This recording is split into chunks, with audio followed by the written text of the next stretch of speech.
Like, this is called the Pesky Report. Like,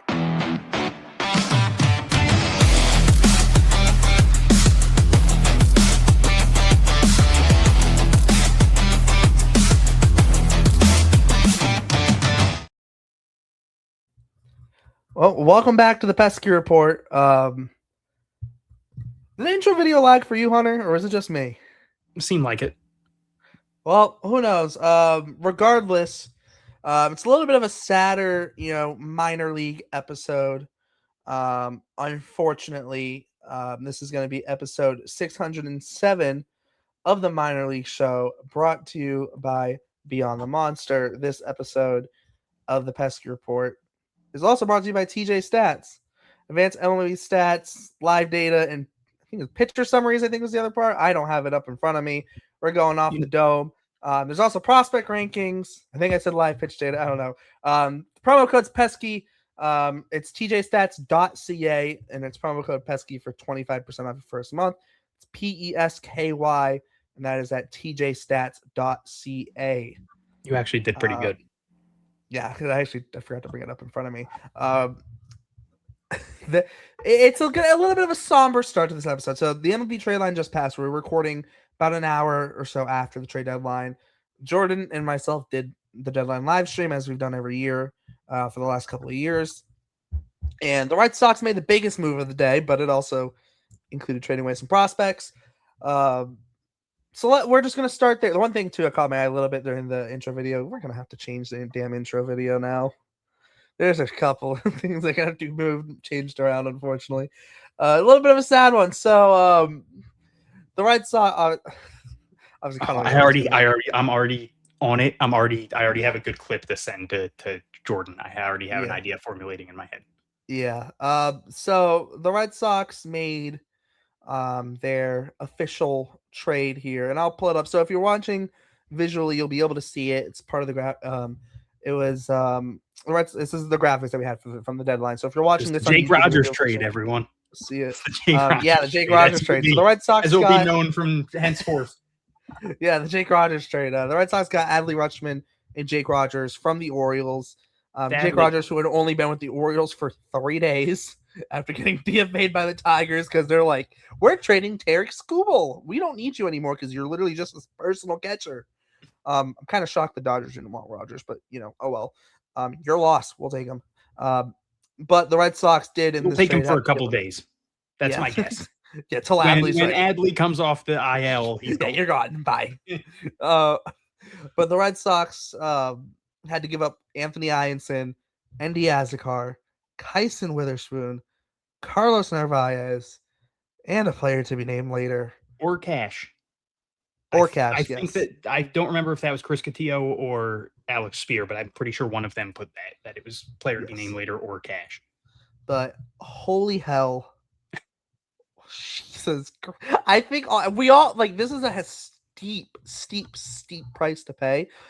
There was obviously the rumors that the Yankees were in on Rutschman. Very much seemed like an old school Red Sox Yankees bidding war, and then also to add in the fact that it's an in-division trade as well. The one thing I will say, and I mentioned this on the live stream, Craig Breslow put his nuts on the table with this trade. But also, too, this feels like a package that even the Yankees probably couldn't have matched within their right minds. There was the report that they were working on something that had to do with Elmer Rodriguez, former Red Sox prospect. Who they got for Carlos Narvaez, funnily enough. He is around the same as Ianson. Ianson's rated slightly higher than him on most prospect rankings. But then you're throwing in a ton of stuff outside of just him, obviously. So that's where it starts to get a little wild. But we've seen very differing reactions online. Sean McAdams had that anonymous evaluator, MLB evaluator or whatever it was, that said this is the worst trade I've seen in 30 years, saying that the Red Sox absolutely sucked. And that it was the worst, that the Red Sox got destroyed in the trade. And then there was the I believe you said it was foul territory, and that one guy said, what did he say? The Orioles got damaged goods was what was it an anonymous GM or someone said? yeah, that the Orioles got damaged goods, which is such a I can kind of understand the viewpoint on Witherspoon with that of like, oh, he's a first round draft pick from last year and he hasn't been good this year. I don't agree with that viewpoint. He's a first round pick who hasn't pitched all that well this year, but like anyone who's actually watched him pitch, and I'm sure any scout that has watched him pitch would agree, like the talent's very clearly there. The curveball is really good. There's just been like some mechanical issues. My big thing is I just don't think he gelled well with the Red Sox pitching philosophies. They have very clear ways of doing things, and I just don't think that it was working with him.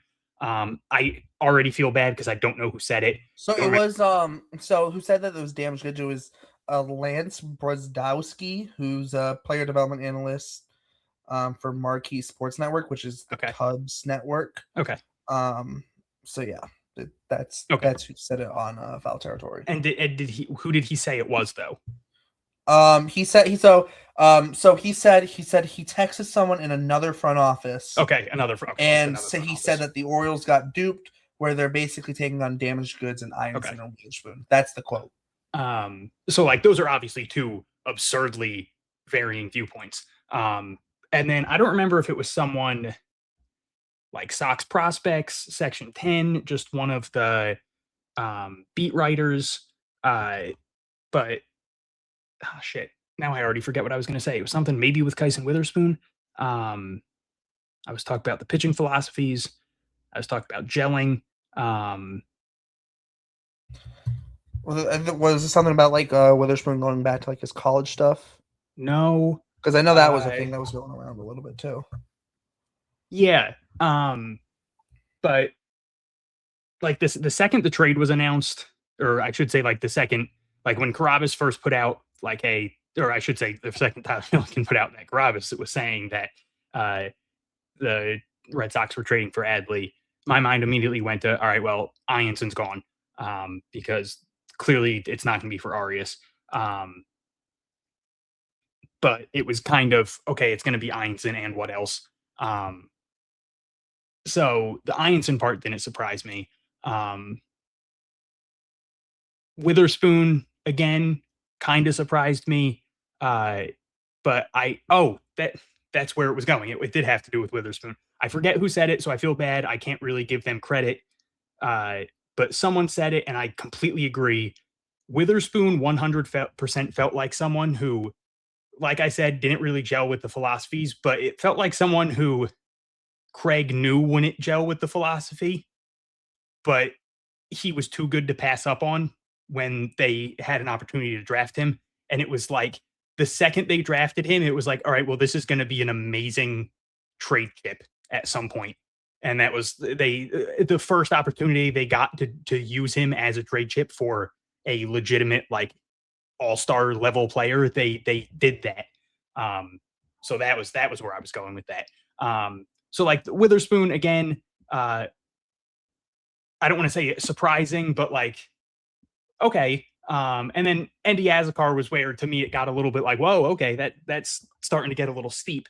Yeah, because I do want to real quick throw in like the whole, because we're not really going to touch on Narvaez, but like when you get Adley, like there really isn't room for Narvaez if you're keeping Connor Wong as your backup catcher. Yes. Like, so like in that sense, like as much as Narvaez does have value, the value to the Red Sox at that point is kind of negligible. Yes. Yeah. And it's a shame because of like the amazing year he had last year, and the fans loved him so much last year. And like, it was a cool story. He gets traded. And it was kind of like fans were like, who the hell is this? And he comes into spring training and he wins the backup job. And within a month, he's basically just playing every single day, to the point where by the end of the year, he wasn't really hitting that well, but it was like, all right, well, the dude's broken down because he's starting 5-6 games a week behind the dish. And it was just like, he meant so much to the success of that team. And then this year it's just been, I mean, he was hitting 187. He had like a 52 OPS plus. He had a negative 0.5 WAR. Like it went about as south as it could have for him. And I've been saying it for like the last 2 weeks now. I wanted a catcher more than I wanted a shortstop. So like to me, this was the biggest position of need for the Red Sox. But as a car, it's just like, this is a guy who's going to be a unanimous top 100 prospect at the end of the year. probably sooner, probably very, very soon. He just had an absurd week. We'll touch about it, on it maybe a little bit. It'll be weird because he's not really in the system anymore, but they played Asheville, so like that plays into a little bit. It's a little league. Trashville. Yeah, it's a dinky doo ballpark, Looney Tunes ballpark. So like, not to diminish anyone's stats or anything, but like 10 players had all-star weeks this week for Greenville. 11 players had an OPS over 900 for Greenville. Yeah, this week. the team played 6 games. 2 of them were 7-inning games because their Tuesday game got rained out, so they played a doubleheader on Wednesday, and doubleheaders in the minor leagues are only 7 innings. So they played 6 games, and 2 of those games were only 7-inning games. They scored 65 runs. Like, just an embarrassment of riches. They won every single game. Asheville also has like the worst record in the league. They're like 33-65 or something terrible. Azekar went 14 for 25, 3 doubles, 3 homers, 10 RBIs, 10 runs scored. He led the team in basically every category I just said. Maximus Martin also had 10 RBIs. Also won player of the week for Andy Azekar as well. I mean, talk about like I guess in the sense that like Andy Azekar, talk about leaving with an impact. Like, jeez. Yeah, and talk about entering with an impact. Like, Orioles fans are probably going to be like Googling him, and they're going to see what like they're probably going to search him up on Twitter and see like highlights that I posted from like the last 3 days and be like, Jesus Christ, like he did all this the last 4 days. What are we like? This guy here's 7 highlights from the last 3 days of this guy hitting 3 homers and driving in 10 runs. Like, yeah, they're probably like, we just got Mike Trout. Like, and what are the we thing doing? too with Azekar too, and Jordan, I touched it. Like, he pulls the ball in the air a lot. Yeah, it's funny because like Justin Gonzalez, it's so funny. Like Justin Gonzalez, for as hard as he hits the ball and as big as he is, doesn't pull the ball in the air. Just like literally, it's the funniest thing. Whereas Andy Azekar is just like, I think he's like 93rd percentile pull air rate, like something stupid like that. Like, and I mean, like also too, like you see the power. What was he's up to? How many homers? Like almost, he's closing in on 20 already. I think he has 18. Yeah, I think he has like 12. 18, in high A. Yeah, that sounds about right. Yeah, he's got 18, so he has 12 in high A. He had 6 in single A this year. Like he's gonna like there's a good chance he hits 25 this year. Yeah.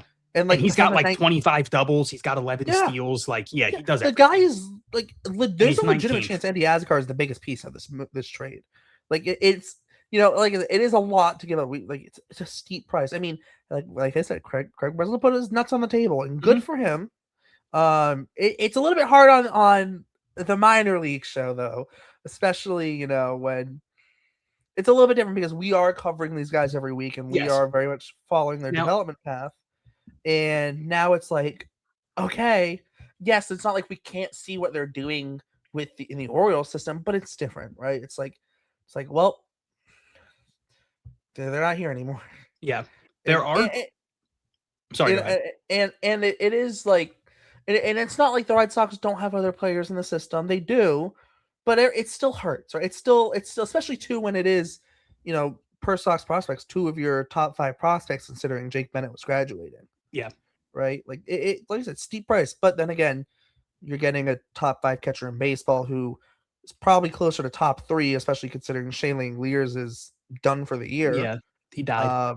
And I also don't believe in Hunter Goodman that much. So, like 34% strikeout rate, man. I get why people wanted him. He's got 33 homers and everything. To me, that felt very much like we get to the playoffs and he goes 2 for 24 with 19 strikeouts, and everybody's like, "Get this guy the fuck off my team!" Like, that felt very much like this guy strikes out every at bat and everybody gets. Well, like the thing too with Adley is the Red Sox. So I mentioned this. Jordan was not happy that I mentioned it. The Red Sox haven't had a switch hitter play more than 100 games and play 100 games or more in a season since Pablo Sandoval in 2015. They have not had a switch hitter play 81 or more games in the season since Sandy Leone. And even then, I think it was like 85 games or something like that. Well, here's my one thing. So, like I said, it's not like they're avoiding switch hitters. It's just, it's cool to have a switch hitter, though. Like it's a dying breed in baseball, though. I feel like you see a lot of people in the minors give up on switch hitting really early in development just because it's like, I'm not that good at one side. The team wants me to focus on one thing. I'm just going to focus on the one thing. Or it's just, okay, I'm facing righty 75% of the time, so I'm hitting lefty 75% of the time, so I might as well just only hit lefty and focus on that. But even like, I remember there was, I think it was like Javier Baez the one time. It was going up against the position player when he was still on the Cubs, and he hit from the left side, and they asked him about it after the game, and he was like, "Oh yeah, I used to switch hit back when I was a kid." And it was like, I don't know if this was the case, but it was like he probably got to the Cubs organization, and they were probably like, "All right, well, let's stop that because you're not good from the left side, so just focus on the right side." Start hitting lefty nowadays. Yeah. Maybe that's why Anthony Rendon failed when he got to the Angels. Should have started hitting lefty. The fact that he hit a homer, the fact that Adley Rutschman hit a homer left-handed, just I know off a position player, but still, like, that's very funny. Yeah. But it is fun though that they did. The Red Sox now have a switch hitter. Like it is fun. Still at a fun point. But yeah, back to the prospect side of things. As a car, the two things I will say, there is like the swing and miss concern. Strikeout rate's not terrible, 23.8. Like he's only 19 and he's been in high A for a little bit now. So it's like, that's not the end of the world, but like that is a little bit of a thing with him. And then also, again, he is in high A. How will he do when he gets to the higher levels? We've seen a lot of people do well at the low levels and then struggle when they get higher. And then just the Red Sox aren't really in crazy need for outfielders at the moment. Like they already have Wilyer Abreu, they already have Roman Anthony, they already have Cedar Rafaela, and then they have people like Justin Gonzalez who might switch to first base full time at some point. We see he had another ridiculous throw this week, but it's like again they kind of already have their outfield set, hopefully for the foreseeable future. Like even when Wilyer Abreu's not hitting, he's one of the best defensive outfielders in the world. So it's like you want him in the lineup. So there is that argument of just like they didn't. Now my thing is, and we talked about it like last week, 2 weeks ago, I don't remember. Could they have maybe talked down from Azekar and then used him in another trade? Like if they were so hell-bent, not that they were hell-bent on trading him, but if they were like, hey, we want to use, like, to me, it's like, it's never that they traded a prospect. It's could you have traded it for more? And I love Adley Rutschman. I think he's really good. He is probably the best defensive catcher in baseball, if not like top 2 or 3. And my Lord, is that going to be sexy to watch in a Red Sox uniform? He's a massive upgrade offensively from anything the Red Sox have had at catcher over the last couple seasons. The main issue is health. He hasn't played 162 games over the last 2 seasons combined. He's currently on the IL. That's which kind Craig of Breslow smartly came out and said he's not putting a timetable on it. Smart man. So they're learning because they haven't been saying that often. So like that's the one issue. Like you had just mentioned how like no Red Sox player has played, or the Red Sox haven't had a switch hitter who played 100 games in a season since Sandoval. Like there's a strong chance they still don't, because he hasn't played 100 games since like 2024 or something like that. But in the end, I lean more towards the very positive side of this, just because I feel like they dealt from major positions of strength. Like it's definitely a lot, but like I've never had more trust in an organization than I do in the Red Sox organization to find pitching. Like they will identify a good pitcher and they will help them blossom, and they will do everything to make them good. And they will do it through the draft. They will do it through trade. They will do it through free. Like we saw, they got 37-year-old Sonny Gray, who, don't get me wrong, has been good his entire career. But they got 37-year-old Sonny Gray, and he's having like one of the best years of his career. They got Jake Bennett, who a lot of people were mad about when they did that trade, and he's looking like an incredible pickup. They draft Peyton Tolley in the 2nd round and get his fastball up 9 miles an hour, and he's looking like one of the rookies of the year. Like Connolly Early was like a whatever draft pick, and they turn him into a really good pitcher, and they trade him for Curtis Mead. Like they just continuously do this with pitchers. So it's like, okay, you still have a ton of good pitching in the system. Sadbiel Delzine is already exciting the hell out of me. You have people through every level of the system, whatever. And then you I'm also still sure, have the 2026 draft class coming in too. yes, you have a ton of interesting pitchers from there. I'm sure next year they'll gladly stock up on more pitchers. Like I'm very unbothered by, like, obviously it sucks. Anthony Ianson especially, like, was just amazing to watch, but super unbothered by, or I should say super unworried about them suddenly having issues finding pitching. Like they'll always figure out the pitching. And then They've again, also got a guy who's comp to Jacob Mizorowski coming in out of the draft. Like, doesn't exactly. hurt. And then Doesn't hurt. again, Azakar stings felt like that's where it started to feel like an overpay. But Adley Rutschman is like one of the premier catchers in the league. He's maybe the best defensive catcher in baseball. You got him out from under the Yankees' nose. You got him from a division rival.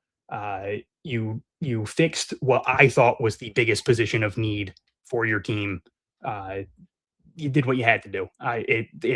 It might sound weird to hear coming from me, who, people love to yell at me and say I care about the prospects too much, but I'm all for it, man. It hurts. It does. I'm gonna really miss watching all of them play. It was fun watching all of them. But you just got a really good catcher. Just be healthy, man. It's the one thing that scares me. Like he's on the IL. He played 90 games last year. He's only played 67 games this year. Just please be healthy, because how many games has he played this year? 60. Oh, okay. Okay. I thought you actually didn't hear me.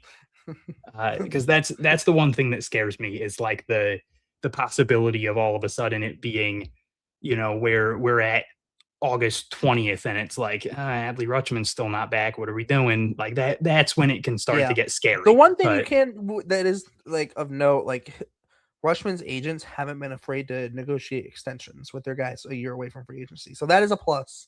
That is a big plus for the Red Sox in that sense too, because Adley's only 28. He doesn't turn 29 till next February. So you very well, yes, you only have team control for 2026 and 2027. But if you lock him down long term, you could have him for the next 5, 6, 7 years. Yeah, actually. So, and they kept Arias, they kept Justin Gonzalez, and they kept Franklin Primera, who, if things work out properly, could be Rutschman's replacement in a couple of years.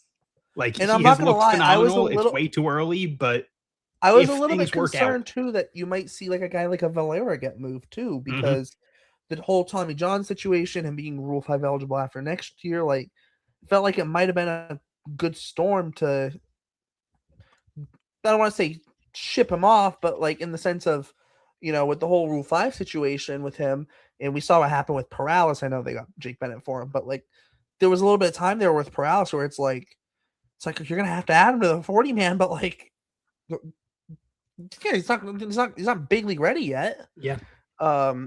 And so, but it is nice to see them keep Valera, because obviously the upside's absurd there. It's going to be a very fun top 5 in the system. You're going to be looking at Arias, Gonzalez, Primera jumping up to the number 3 guy in the system. That's going to be a fun one.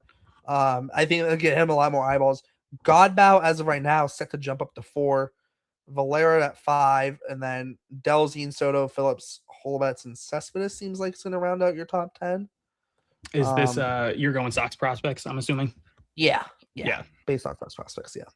But like that's actually that top 5, like it's still a fun top 5, right? And like we saw Godbout play this year, and it's like there might be something there, right? And and he's coming from injury, man. He's and you look at this upcoming draft class, like this draft class they just had, and we'll talk about the debuts, obviously. But Schaffner and Hull making their debuts, and Matashinsky getting him to sign for $2 million. Sheelar obviously in the 9th round, that's a big upside play. Lefebvre, that's a big upside play, right? Like this wasn't the Dave Dombrowski trade away the entire farm system. Sheelar's another good shout, by the way, for outfield. When I mentioned the depth they have there when talking about Azakar, like that's right. That's a guy that they just put a lot of eggs into the basket for. Yeah, exactly. And I think too, like you kind of look at like the grand scheme of things, like it's not like they traded everyone away. Like they moved 3 of their top 5 guys, but this isn't depleting the farm system either, which speaks volumes to where the Red Sox are right now as an organization. Franklin Arias should be a unanimous top 5 prospect in baseball. Let's be honest here. He should be a unanimous top 5 prospect in baseball. Like Justin Gonzalez should be a top 100 prospect, right? Like Franklin Primera by the end of this year won't shock me if he starts creeping in the top 100 lists.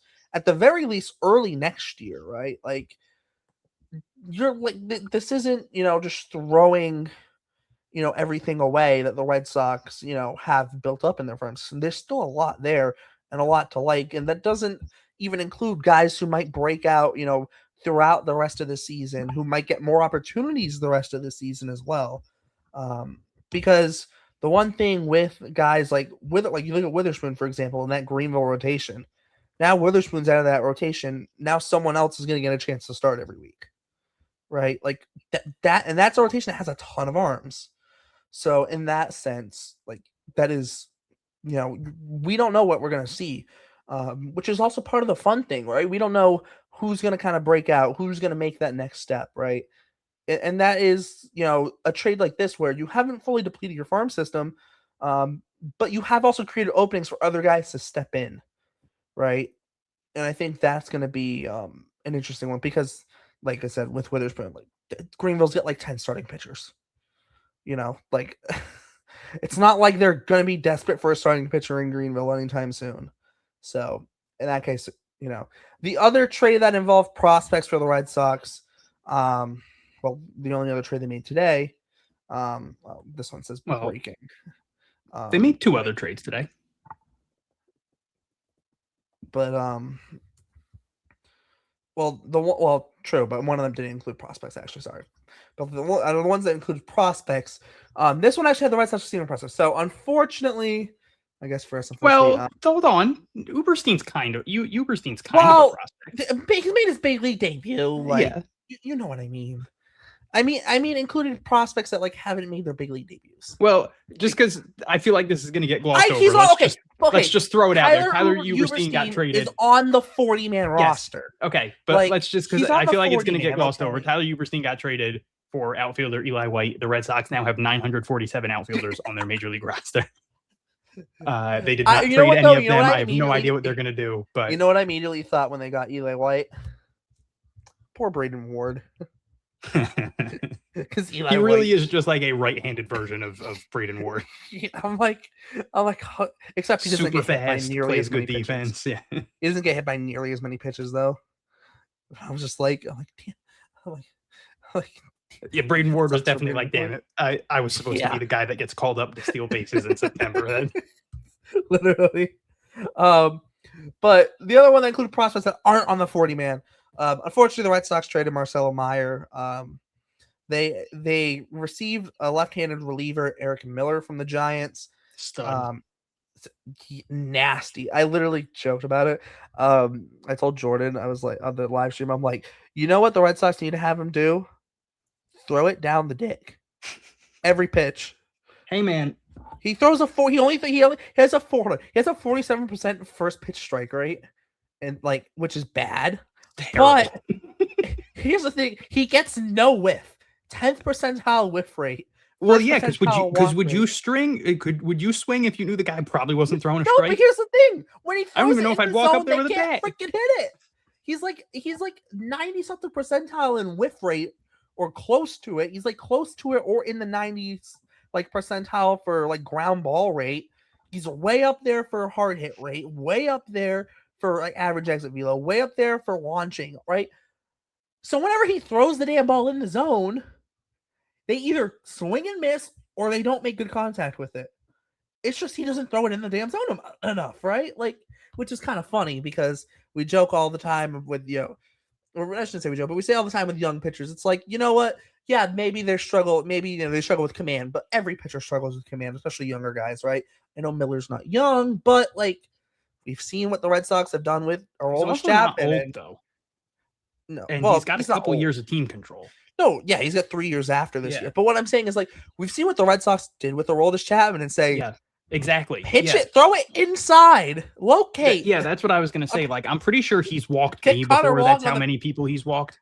Yeah, But tell like, Connor Wong to tell him to throw one inside on the Yeah. inside corner and see what happens. like he's been absurdly gross this year, and that's the thing the Red Sox have been great at is getting pitchers to throw strikes. So Tyron like, Guerrero. if exactly, yeah, look what they did to a guy who was 34 in Japan because he couldn't throw a strike, so no team wanted him. And like, even in Japan, he wasn't putting up like these numbers. He was fine, but he wasn't putting up these numbers. And Craig and the Red Sox were like, "Hey, you're disgusting. We can get you to throw strikes," and they Yeah, got him to literally. throw strikes. Like, you know what's funny? You know, who'd Erik be Miller great has under like a this pitching lab, real quick. Darwinson Great under Hernandez. this pitching. Yes, Yeah. and I just thought of because he's only walking like 2 guys per 9 in Japan. Darwinson Hernandez would be great. He's so good. But like, Erik Miller has what, like a 2.8 this year. He's striking people out. Like his one issue has been walks, and it's like, I'm pretty confident they'll at least make it a little bit better, man. If they can even just make it be from literally like the worst in the league to like 10th percentile, it's like, all right, man, we're moving. We're moving. The Red Sox, Yeah, especially pretty too. You gross. also got to think too. You got like, Bayo also in over the there being a offseason as god. well. Like, we're moving. Yeah, and also too, then you'll have the whole off season, as well to Yeah. work on that. Hopefully, and keep communication with them should there not be a lockout.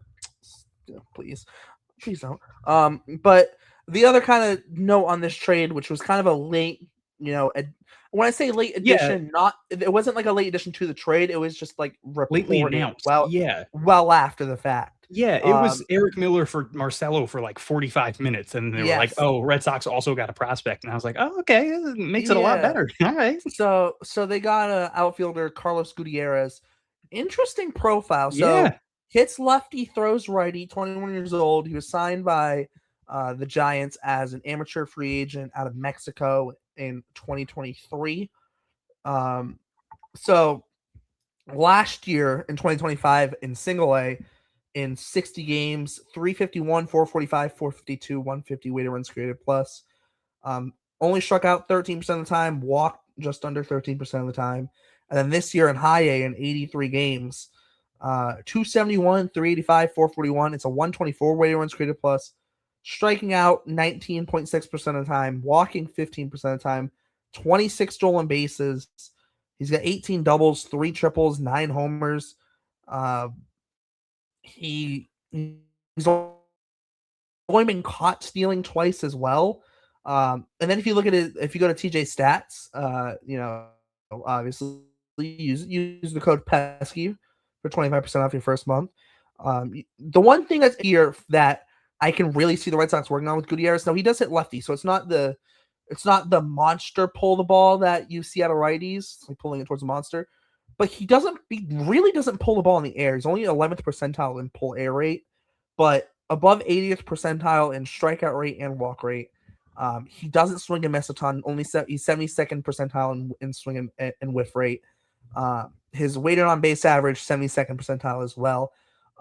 He doesn't chase a lot, so his overall swing rate is only 23rd percentile, which means he doesn't swing the bat a ton, but his in zone swing rate is around average, so it's 46th percentile. So when the ball is in the zone, it's the pitch to hit. He's not just watching it go by. And then his out of zone swing rate is 81st percentile, which is good. You want that to be high in percentile, because that means that he's not chasing a lot. So it's definitely an interesting profile, and it seems like, based especially too, that he's not really pulling the ball in the air, it very much looks like there could be more power to potentially tap into if you're the Red Sox.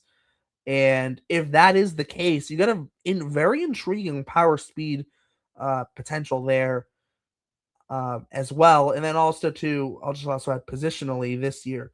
This year he's played most of his games in left field. He's played a lot in the corner. He played a lot in right field last year, so mostly the corners. But so it seems like he's probably going to be corners. He hasn't really played a ton of center field. He's played one game in center field this year, but regardless, like it's a very intriguing profile, and it's not like the Red Sox really need center fielders. Let's be completely honest. They have elite defensive center fielders up and down the system. I think they'll be okay. But when you talk about Andy Azekar leaving, right, that leaves a hole in high A. Oh, here comes Carlos Gutierrez, can slot right into that high A roster and fill that role. And also, too, it's not like, Greenville didn't just add the Red Sox first 2 picks in the draft this past week either. So, you are replenishing that. And, Gutierrez, obviously, he's not Andy Azekar, but in terms of in Greenville, he can come in and fill in that open roster spot now left by Andy Azekar. Yeah, he this trade went from, like, I feel like there were a lot of people very down on it. Not down on it, because I feel like a lot of people were down on Marcelo at this point. So I should say a lot of people were kind of using it as like a, man, how the mighty have fallen type of thing of like, man, 2 years ago we were talking about Marcelo as if he was the one of the saviors of the franchise, and last offseason he wouldn't even get, they didn't even want to trade him as part of a package for Ketel Marte, and now he's getting traded for a lefty reliever. And it's like, I do get that the value has fallen significantly, but it's like, one, this lefty reliever is nasty, and you're getting 3+ years of him, and then again, like 30-45 minutes later, they throw in Carlos Gutierrez, or it's announced that Carlos Gutierrez is also in the trade. And it's like, this isn't some top prospect or anything, but MLB Pipeline did have him as the Giants' 17th prospect in the system. He's a really good hit tool, really good run tool, really good fielder. Like, he's got basically everything but power going for him. And even that, like, it's jumped up a decent amount this year. He went from 2 home runs to 9 so far this year. He went from 11 doubles to 18 this year. Obviously, I mean, he's played in more games, but still, like, there is a increase. I mean, technically, the slug has gone down, but that also has more to do with the fact that he hit 351 last year and he's hitting 271 this year. But he's also, I should say, last year he was in single A, which is why the batting average was so absurd. This year he's in high A. But like, you're getting a left-handed bat who plays really good defense, who puts the ball in play, who can steal a ton of bases. And it's like, that's going to be useful. Like you said, he kind of just slots in for Andy Azekar. Obviously, no, he is not the same level of prospect as Andy Azekar. He's not going to be as dynamic as Andy Azekar. And the Red Sox do still have 900 outfielders. But like, this is still a very intriguing addition. And they still have like that flexibility, whereas Azekar was playing every day as he should. Justin Gonzalez was playing every day as he should. He was getting like 1 game a week at first base for the last couple weeks. Most of the time it's been like Antonio Anderson, mainly because he's just been hitting the piss out of the ball. But like they were trying to get Justin Gonzalez like 1, maybe 2 games a week.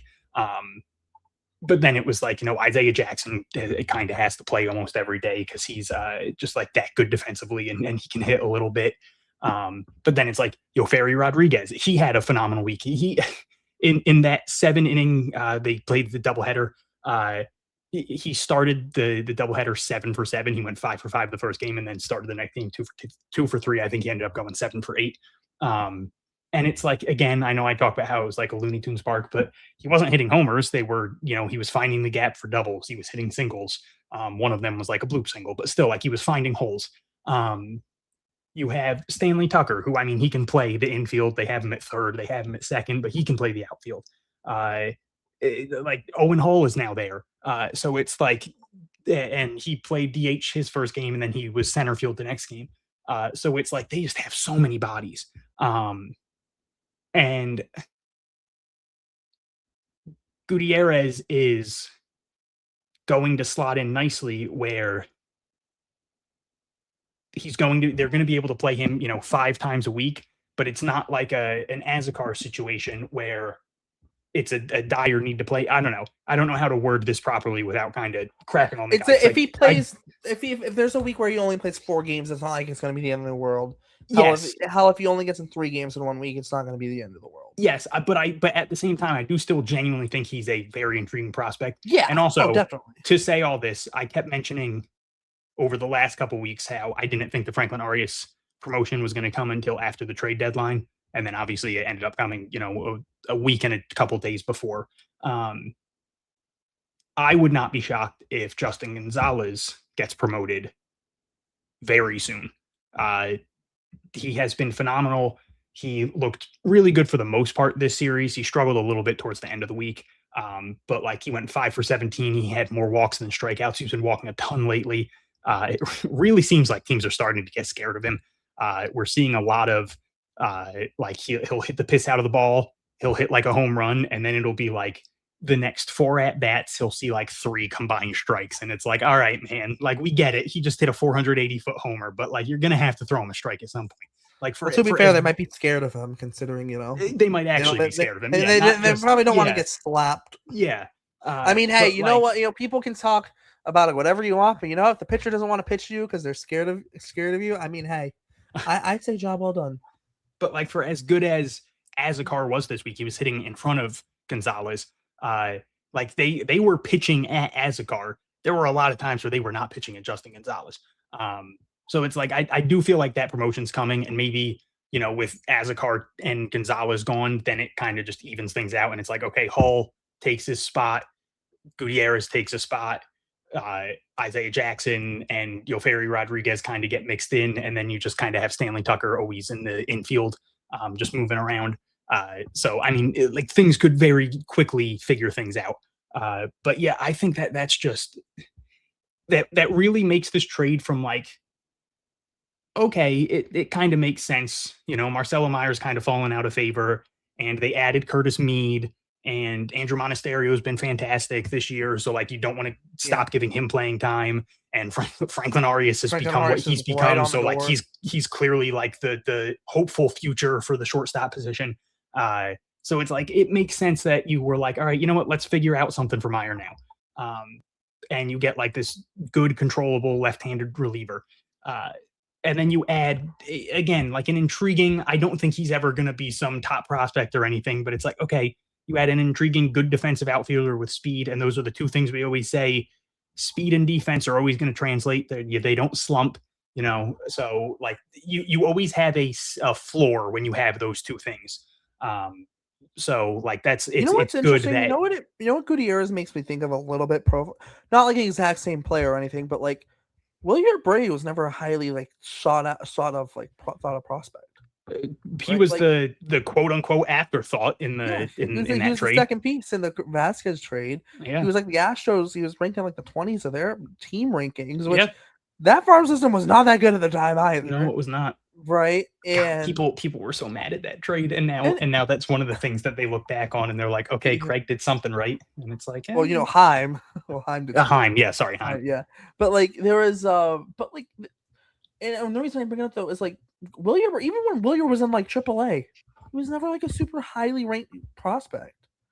Like I think like people like Sox prospects took more notice of him than like MLB pipeline or whatnot. But like William was never like this crazy like, oh my god, can't miss prospect. Like it's like, especially as he's starting getting closer to the big leagues, it's like he's gonna be a big leaguer, but we'll see how good he is. Like. And then what do you know? Like he's hitting third for the Red Sox. In like everyone's defense, he took weird steps forward in the majors. That is true. Man. Like he was always a good defender with a great arm. He was never this good a defender. No, he always had like intriguing pop. He never had this kind of pop. Like it's weird how he was like it's just weird to see someone get this much better as a major leaguer. Than they were in the which minors. Is true, but like then again too, it also speaks to player development not being linear, not always being predictable, right? Like it is, it's the story of the game, right? Like which is also why I feel like a lot of guys deserve chances that sometimes they don't get. Like guys that are consistently good in the minors, maybe not great, maybe not like the sexiest guys in the minors, but it's like, to me, there's certain guys where it's like, man, if they're performing for long enough, I feel like you got to give them a look at some point. Like, especially like maybe not now because the Red Sox have been the best team in the league for the last month and a half, but which again is why I wasn't mad at the move for Adley, because it was like, all right, you've won 28 of 33. Do whatever the hell you got to do, man. Like you just swept especially too. Like you're at the point where You You're just at the swept the point. Dodgers. Just you trade swept the everyone. I don't Dodgers. care. Just You just trade. swept the Dodgers. Trade Who whoever just you got to traded for trade, Tarik man. Skubal. It's like Just get the best player. like to legitimately win. had they traded Arias for like hypothetically had like an Ellie De La Cruz been available and they traded Arias for him, I'd be like, screw it, go for it, why not? Like because they're That's at the point why. right now with their big league team where it's like it is legitimately like a screw it, like and like but like I said too, it also comes back to they're not. This isn't just a deplete the farm system and go for it all. Yeah. Move. This is a we're gonna trade the guys we need to move to make our big league team better, but we're not just trading for the sake of trading. Were they aggressive? Yes. Did Craig Breslow absolutely put his nuts on the table? But it was like strategically putting his nuts on the table. Yeah, but that's Like- why I had so many people asking me, like, right after the trade or right after like the announcement of the actual trade, like what I thought. And I was like, I'm not going to tweet for a little bit because it's so much more reactionary. And I was like, just sit with it and think for like 30 minutes and then give a thought. And I was like, it's incredible how much quicker I went from like, not that I thought it was the worst trade in the world. I wasn't one of those people, but like just 30 minutes, I was like, all right, I just needed to like text my thoughts to some people. And then I was like, all right, we're good. Like slight overpay, but you did what you had to do. Is that Taco Bell? It's just a cup from Taco Bell. Oh.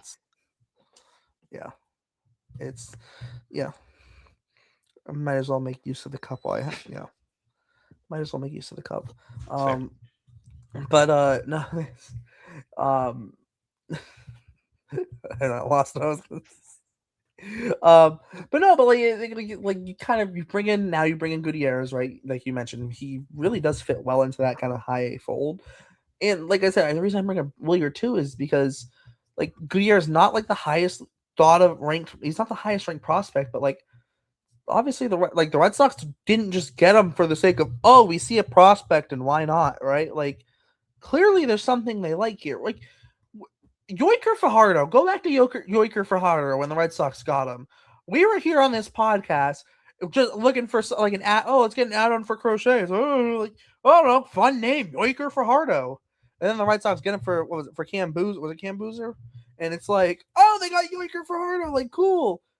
But like they didn't just get Yoiker Fajardo because someone from the organization saw us sitting on this podcast and be like, oh, Yoiker Fajardo's a cool name. That is, you know what? They're right. That is a funny name. Like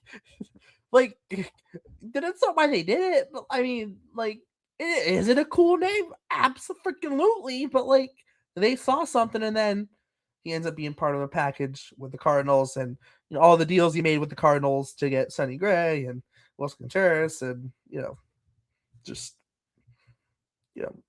every single person ever apparently, because they just trade with the Nationals and Cardinals, and that's it. Just kidding. Funnily enough. Which speaking of, he's having like a decent year. Yeah. But I just saw him pitch the other day and he had like 8 strikeouts through like 4 shutout innings. And I was like, okay, so he is still gross. Like, he's not having like incredible hasn't been crazy he's also 19 years old and pitching in high A and has a 4.01 ERA. So like he's been solid, but also Wilson Contreras has been the MVP of the Red Sox. So whatever. It's not like the Red Sox are upset about losing him, but like also too but when they got Yoiker Fajardo for Cam Boozer, do you think he was going to be part of everything that turned into Wilson Contreras? Right? Like no, right? But like that is like you get a guy here in Gutierrez, right, where whether or not it's long term with the Red Sox, who knows, right? But like who knows whether or not he's going to come in and buy into the Red Sox hitting program. But if he comes in and he's all in and buys in on it, like the Red Sox clearly liked him for some reason. Yeah. Right. And with that, like, are they going to get everything right? No, nobody does. No organization gets every player right. But there's clearly a reason they liked him, right? So in some ways, too, I think also trust in that as well. With that, though, with Gutierrez kind of seemingly looks like he will likely be in Greenville. We are going to touch on Greenville. We've already touched on it a little bit. I do just want to say, I did just have one other trade thought. It's just something just because I keep seeing people make the argument of like not caring about trading prospects. And I think I've said this before, so I'm just going to make it really quick. We need to stop the whole and it's kind of both sides. We need to stop the whole like you can't trade prospects because they might become a god, or you have to trade all the prospects because look, we traded Yoan Moncada and he ended up sucking, and we got Chris Sale for him. So like, that clearly worked out, and it's like that did work out, and that's awesome. That like the Red Sox traded away a bunch of prospects who were supposed to be good. Also, and they would ended have up still worked out had Yoan Moncada became the best player in baseball. Like they won a World Series with Chris Sale. Like, yes, but it's like, so you have that example to point to. That's awesome, and there's 1,000 other examples you could point to. But then it's like you could point to the Mets trading Pete Crow Armstrong for Javier Baez, and it's like, man, I guarantee you they would pull that trade back in a quarter of a second if they could. And it's like, and that side has a million of those examples that they could point to. So it's just like some of the trades are going to work out, some of them aren't going to work out. But you never know what a prospect's going to be. That's why some people want to trade them. That's why some people don't want to trade them. It's just, that's one of those things every trade deadline that pisses me off is there's people that just like scream from the mountaintops on both sides that are just like, trade every prospect ever because this one prospect that I really like one time sucked. And then there's people that say, don't trade any prospect ever because there's this one prospect I like that got traded who was good. It's like, it's just, sometimes it works, sometimes it doesn't, man. I don't know what to tell you. Yeah, exactly. The Red Sox just got one of the best catchers in baseball. Yeah. And they just swept the Dodgers. Can't we be happy for 5 minutes instead of arguing? Why are we arguing on Twitter? Yeah, the Red Sox are the best team in baseball right now. It's also funny because had the MLB not been like, juice baseball, Yoan Moncada would have been like a 30 homer guy, like consistently. Like, let's be good. He would have been a 30 to 40 homer guy with a juice ball. The MLB 2019 juice baseball, yeah. And then they're like, chicks dig the long ball, and we can't do this anymore. Our pitchers are gonna hate us, and no more juice baseball for you. Like, bring back steroids. Wait, Albert Pujols is chasing 700. Here we go, juice baseball. Aaron Judge is chasing 62. Juice baseball. I think it would bring a lot more eyes to the sport. Non-baseball related, so I'll make it super quick. Did you see that video that's going around on Twitter right now of EC3? Yes, I did. Dude, he looks like he's gonna die. He does. That dude's juiced to the gills. Yeah. He's on way too many steroids. He's got like the beer belly. His hand was like shaking, and when he tried to do like his pose, dude, people were like concerned to the point where apparently, I haven't seen it yet, but apparently he had to put out a statement being like, "I'm fine." And it's like, brother, it's like, you're clearly taking steroids for breakfast, lunch, and dinner. You got to relax. Like you're on the indie circuit, man. You're not even in a major promotion. Obviously, you're not getting drug tested. You'd get drug tested, yeah. But like, come on, man. Like, what are you doing? You're doing all this for like hot dogs and a $50 check. Forget about a drug test. Dude couldn't pass a sniff test. Every wrestler ever has been like, indie promotions give you free hot dogs and a handshake to get paid. Like, that's what you're juicing for? Come on, man. You're risking your life for this? Absurd. Sorry, that's my 1 minute non-baseball rant. Just because I've seen that video on Twitter like 900 times today. Yeah, I have seen it a good like 5 to 10 times. Yeah, oh god, I see what I'm now. Dude, at that point, stop wearing the trunks, man. Come on. Stop it, man. No more trunks, man. Oh god.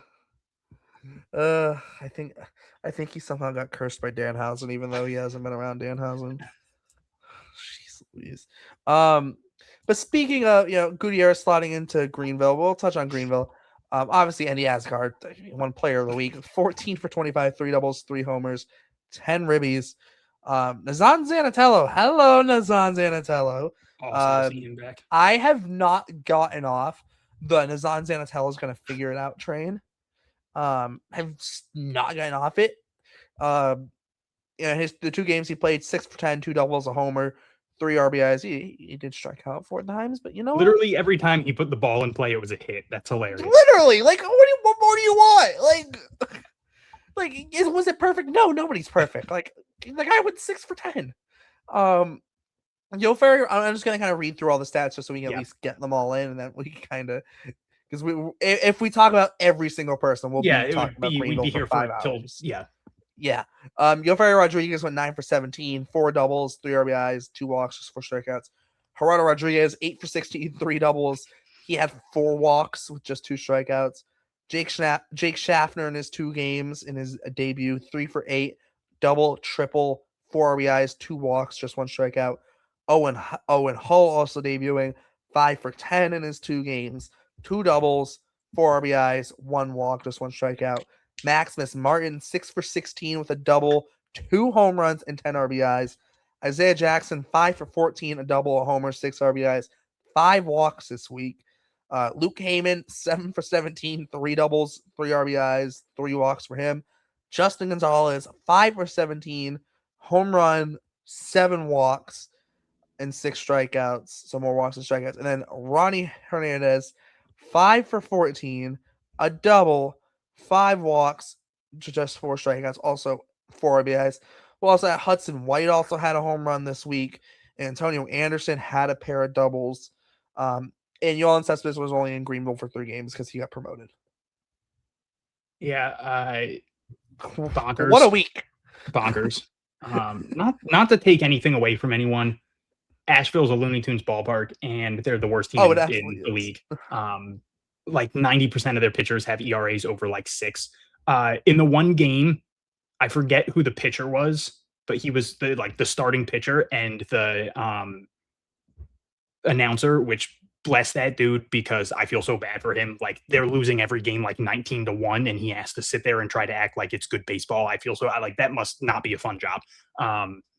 But he said like, oh yeah, he has the best ERA of any starter for Asheville this year.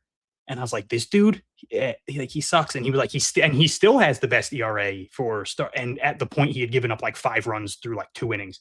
And I looked and he had like a 6.3 ERA. And then I like went to the Asheville website and he actually had the best ERA for any starter. And I was like, oh wow, like that's how bad Asheville's pitching is. And it's not really their fault. Half of their games are played in Asheville. So it's like, I don't want to take anything away from anybody. But there is a reason the numbers are so crooked this week. So I do kind of feel bad for Owen Hall and Jake Schaffner because they probably got to like play 2 games there, and they're probably like, dude, minor league baseball's so easy, man. And they're going to go play at other ballparks against teams that aren't the worst team in the league and be like, okay, it's a little bit harder. That being said, both of them were super impressive.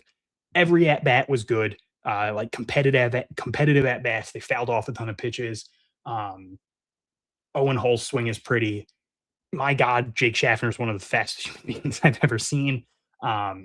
His double was like off the 297 wall in right field, which again, just absurd that the wall is 297. Should have been a single because the wall is 297 and he hit it that hard. But like he like sprinted to first and then like he took the turn and then he saw like the right fielder already had the ball, and I don't know what made him be like, you know what, screw it, I'm going to turn on the Jets, and he just turned on the Jets and went to second, and he beat the throw. Then he immediately stole third, again, just stupid fast. Hitting a triple in that ballpark shouldn't be something that anyone can do. He did it. So I was super impressed by both of them. Schaffner looked really good in the field.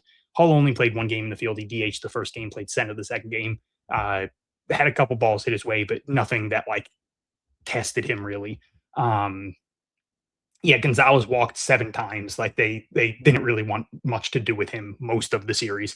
I think it was like in the first game of the series it was because to be fair, any ball he hits in the air there's gone by a mile.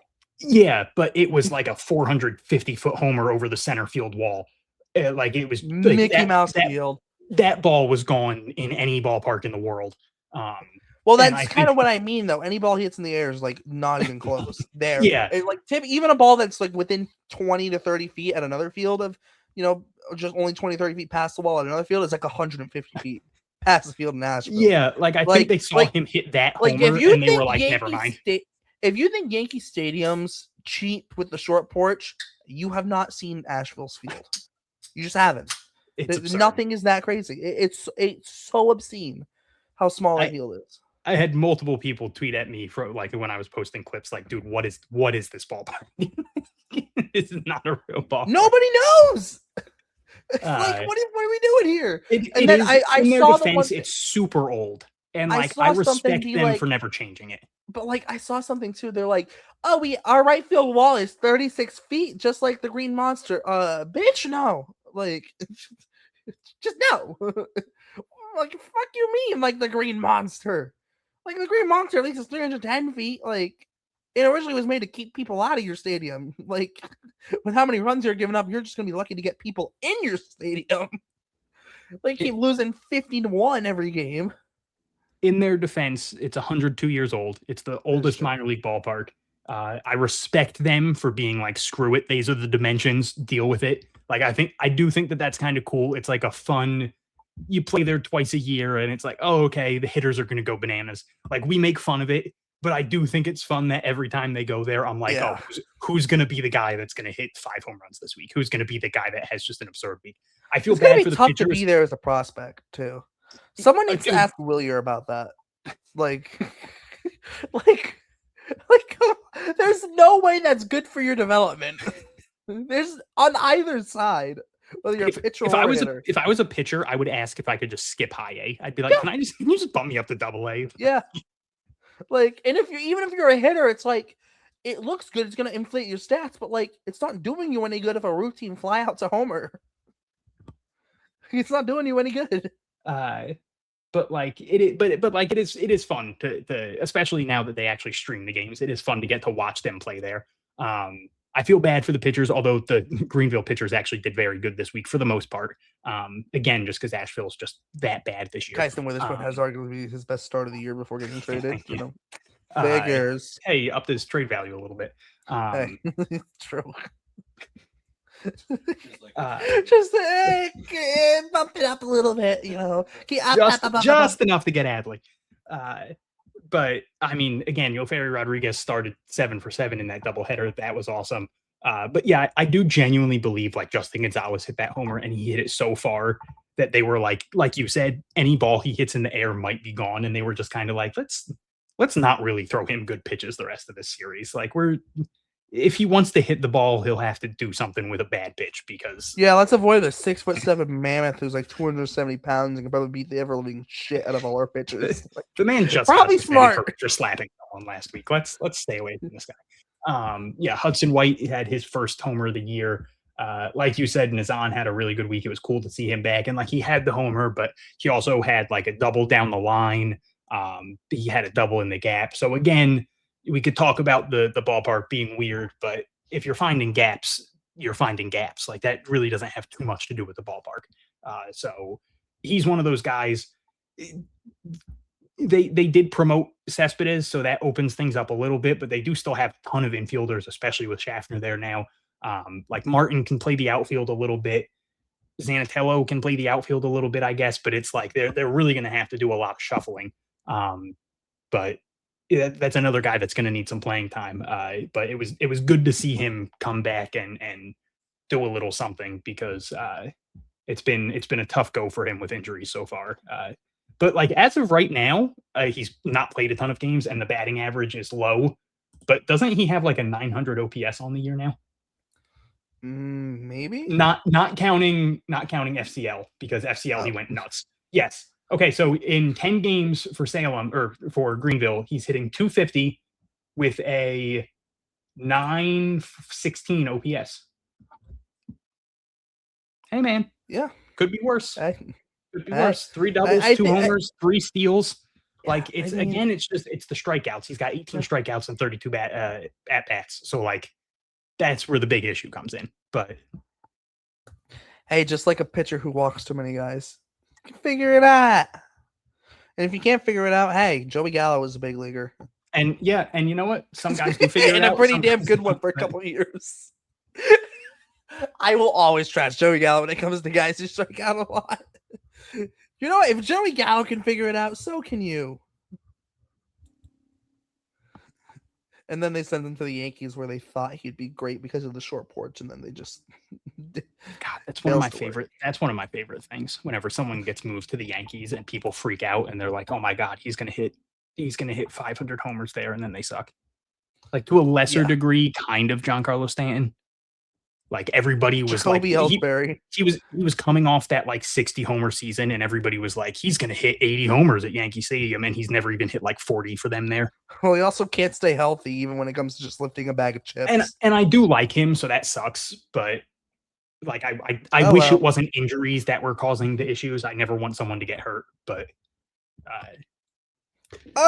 you're with the Yankees. I'm convinced Jacoby Ellsbury was a double agent though. I know. I think Frankie Montas was a double agent. That's the real double agent. That's a hey, Frankie Montas was a good one. Anything else on the position player side? There's a lot. Touched on a lot of guys.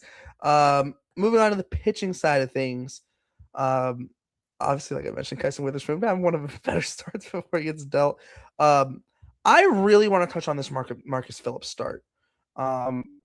It was a very Marcus Phillips start, just to say the least. But like 4 innings, no hits, great, right? Yes, he gave up a run. We'll get into that. He gave up an earned run. He walked 6 guys and hit a guy in the 4 innings. He struck out 5 though. It very much with Marcus Phillips, command is very much an issue. But with all of that considered, I mean, he only gave 1 run in 4 innings. He didn't give up any hits, right? Marcus Phillips very clearly is good enough for the high level if he can get like if Marcus Phillips had even like half decent command at times in some of these games, like he'd be blowing people away, it feels like. Because like this game, he struck like the guy like 6 walks, 1 hit batter in 4 innings is bad, but he didn't give up a hit. Like yeah, and like again, playing at that ballpark, like 6 walks and a hit batter at that ballpark very easily could have translated to like 9 runs, and it was none, or well, 1. But like he again, it does show how good he could be if he could just figure that out. That's one of those things where, and he is the last standing of those 3 pitchers that they took last year, which is also hilarious. By the way, it's also hilarious. But like there is I'm intrigued to see him next year, because he's someone I think that they're going to try to figure things out within the offseason. And it's just like, maybe there's just 1 or 2 things you have to tweak to figure out that command. Because that's like the one glaring thing where it's like everything else, every time you watch him, it's like he'll have 2 or 3 innings of like, this guy looks really good. And then it's just, he loses it. So yeah. And I mean, worst case scenario with Marcus Phillips, like worst case scenario, God damn, that stuff will play in the bullpen. Like, jeez. And I know that's not the sexiest thing for a prospect, but I feel like people downplay bullpen whenever you talk about it. Imagine and again, trying to it's tell because it's someone... not sexy for a prospect. But then every trade deadline, and before trade deadlines, even every year, people are like, the bullpen sucks. Like, we need bullpen. Do whatever you can to get a bullpen. Mason Miller. Hello. Everybody wanted Mason Miller, and it's like, I'm not saying he's going to be Mason Miller, obviously, but it's like Mason Miller was a failed starting pitcher. Like, if you told everyone, oh, Mason Miller's he might look great, but he's gonna fail at being a starting pitcher. Ah, damn it. And it's like, oh wait, he ends up getting traded for a top 5 prospect in baseball as a closer. Okay. Like, oh, he's gonna spend the first 2 months in 2026 with basically like a negative FIP. Like, yes, Marcus Phillips is not gonna be Mason Miller, but Marcus Phillips is also the type of pitcher where if he does end up in the bullpen, yeah, that stuff's gonna play. It's gonna play. Yeah. And I think like Marcus, it's so weird because typically guys like it's almost like having like elite stuff is almost like have the like pitcher equivalent of being an elite defender for like a position player. Like where like the great stuff, like you don't even need command. That great stuff is going to get you to the brink of the big leagues, even if it's in a bullpen. It's got that floor for you of like, okay, well, this is at worst case scenario, this is a AAA player. Exactly, and like defense is the same way, right? Because if you're an elite defender, especially at like a center fielder or a shortstop or a catcher, you're going to find your way at bare minimum to AAA. Like you just are, right? I mean, this is no shade to Austin Hedges. How in the blue hell do you think Austin Hedges has kept a job for so damn long? Like, it's not because he can hit. Part of it is because he's a vet and can manage a pitching staff, but it is also defense. Like, I was gonna make a joke He's hitting 277 this year. Well, this year, but so I can't make a joke about that, but I will make a joke about his year before that where he hit 161, or the year before that when he hit 152, or the year before that when he hit 184. He's a career 190 hitter. Like, yeah, he sucks, man. Offensively, obviously, phenomenal but defense. he's so valuable. He was Yeah, so valuable. career- The Rangers carried him as a third catcher for their World Series run. Yeah, career 190 hitter. He's been in the league since 2015 consistently. Like, dude's played 875 career games. It's a lot. It's a lot of games It is. for a guy with a 190 batting Yeah. average. The guy, in MLB terms, he can't hit. In MLB, on the MLB, like for MLB terms, he cannot hit. I mean, yes, he's a million times better of a baseball player than either of us, right? Duh. We get that. But like for the MLB level, he cannot hit to save his life, except for this year, apparently. But why is he always on a roster, right? He's the bare minimum. You're getting the defense behind the plate. You can manage a pitching staff. Stuff for a pitcher and a guy like Marcus Phillips, bare minimum has a chance to be a bullpen arm, right? And that's one of the things where, the Red Sox value having elite stuff. Why? If it doesn't work out as a starter, you're going to end up like Peyton Tolley, right? Obviously, Tolley's working out as a starter, but like, let's say in a hypothetical world, if Peyton Tolley couldn't have struggled to develop his secondaries, the fastball alone was going to get him into the bullpen, right? I mean, hell, it did last year, right? In his first year of pro ball, I got him all the way to the bullpen in the playoffs. That's why you like having high stuff guys is, it's also important too, because command isn't as essential when you have elite stuff, right? You don't have to paint the corners with elite stuff. You just got to get it over the plate, and odds are the guy's going to swing and miss, right? So with that case, like Marcus Phillips, very much like a guy where, a start like this, like a lot of people will look at those 6 walks and that hit batter and be like, oh, yeah, that's not that's not a good start. For me, I'm looking at it like, okay, yeah, he walked 6, hit a guy. Like we know that's his issue. But the guy went 4 innings and didn't give up a hit, and he struck out 5, and he only gave up 1 run with all of that traffic. So I'll take that. I very much will take that out of a Marcus Phillips start. So is it perfect? No, but like I said, we know what he's working on. We know what it's gonna take for him to get better, and it is working on that command. But at least, like you mentioned, it didn't implode on him. It's not very easy. He could have very much given up 6, 7, 8, 9, 10 runs in that outing, but he didn't. He only gave up 1. So it's a plus. Other than that, we should also highlight Devin Futrell start 6 innings, 4 hits, no runs, 8 strikeouts, 3 walks. I'll flip it over to you, Hunter. What are your Futrell's had some really good starts as of late. Yeah, he's the exact kind of guy that I feel like would I don't want to say thrive in Asheville, but would survive in Asheville. Like if he had to pitch for them, just because he has ramped up the strikeouts a little bit, so that helps. But he's not like the biggest strikeout guy. But he's just a ton of weak contact.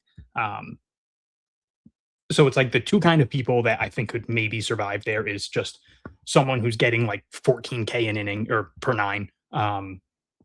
Who it's just like, all right, people aren't putting the ball in play against them anyway.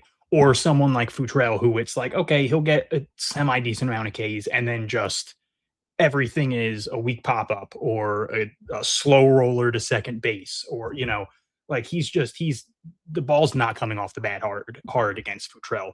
So it's not that surprising that he went into Asheville and survived. And obviously, like, he didn't just survive, he dominated them.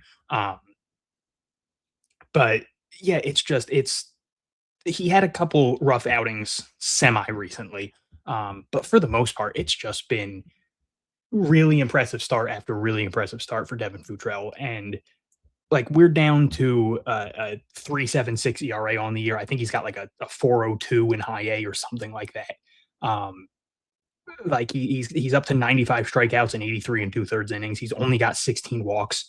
So like again with the weak contact stuff, he also isn't really walking people. So he's never putting himself into bad situations. Yeah, Futrell's just been absolutely incredible and one of those guys who has emerged enough where maybe again that was part of the thing where the Red Sox felt comfortable giving up a couple of the starting pitchers that they gave up because it was just like, all right, well, they might not be as sexy of names, but Devin Futrell has really impressed this year. Dylan Brown, who went 6 1/3, 3 hits, 2 runs, 1 earned, 1 walk, 9 strikeouts against Asheville this week. Like he's really impressed this year. He has 113 strikeouts in 84 innings this season between single A and high A. Like those are two guys who have severely emerged this season. So it's like these are the kind of guys who seem to have really bought into what the Red Sox pitching philosophies are. And it's like maybe that's the kind of thing that the Red Sox were like, all right, you know what? We can give up these pieces for Adley Rutschman.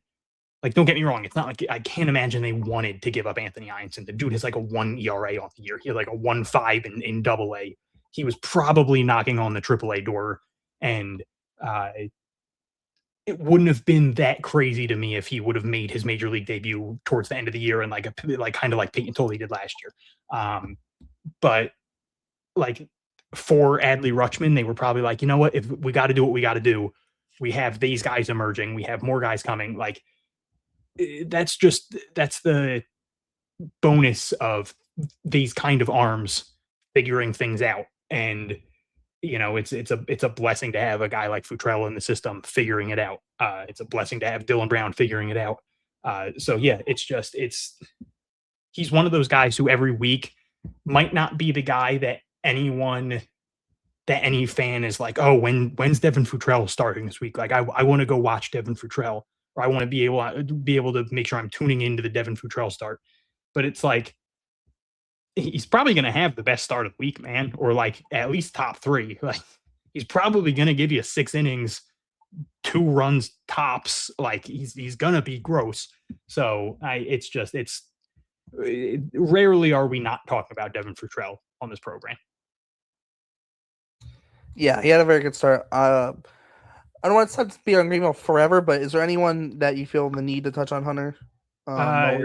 Just a quick shout out to Alex Bouchard, 3 2/3 innings, 2 hits, no runs, 3 walks, 3 strikeouts, came out of the bullpen, got a save. I just really like his stuff, man. Like I like his fastball. It's got a lot of life on it. I think he's got intriguing breaking stuff, obviously friend of the program. And just, I think that he might be one of those guys that plays really well out of the bullpen. They might already be moving him back to the rotation now that Witherspoon's gone. They also still have 10,000 arms that could start, so who knows? But I think he's someone that, you know, it's not like he was a late round draft pick anyway, so there might not really be like crazy stock in keeping him as a starter. But he's someone to me where it's like, man, you put him in the bullpen and all of a sudden that fastball starts playing up a little bit and he's starting to flirt with super high 90s and the breaking stuff's nasty. And it's like, I could see him becoming a really fun reliever if they just like give him the legs to go for it. So that was a really good bullpen outing.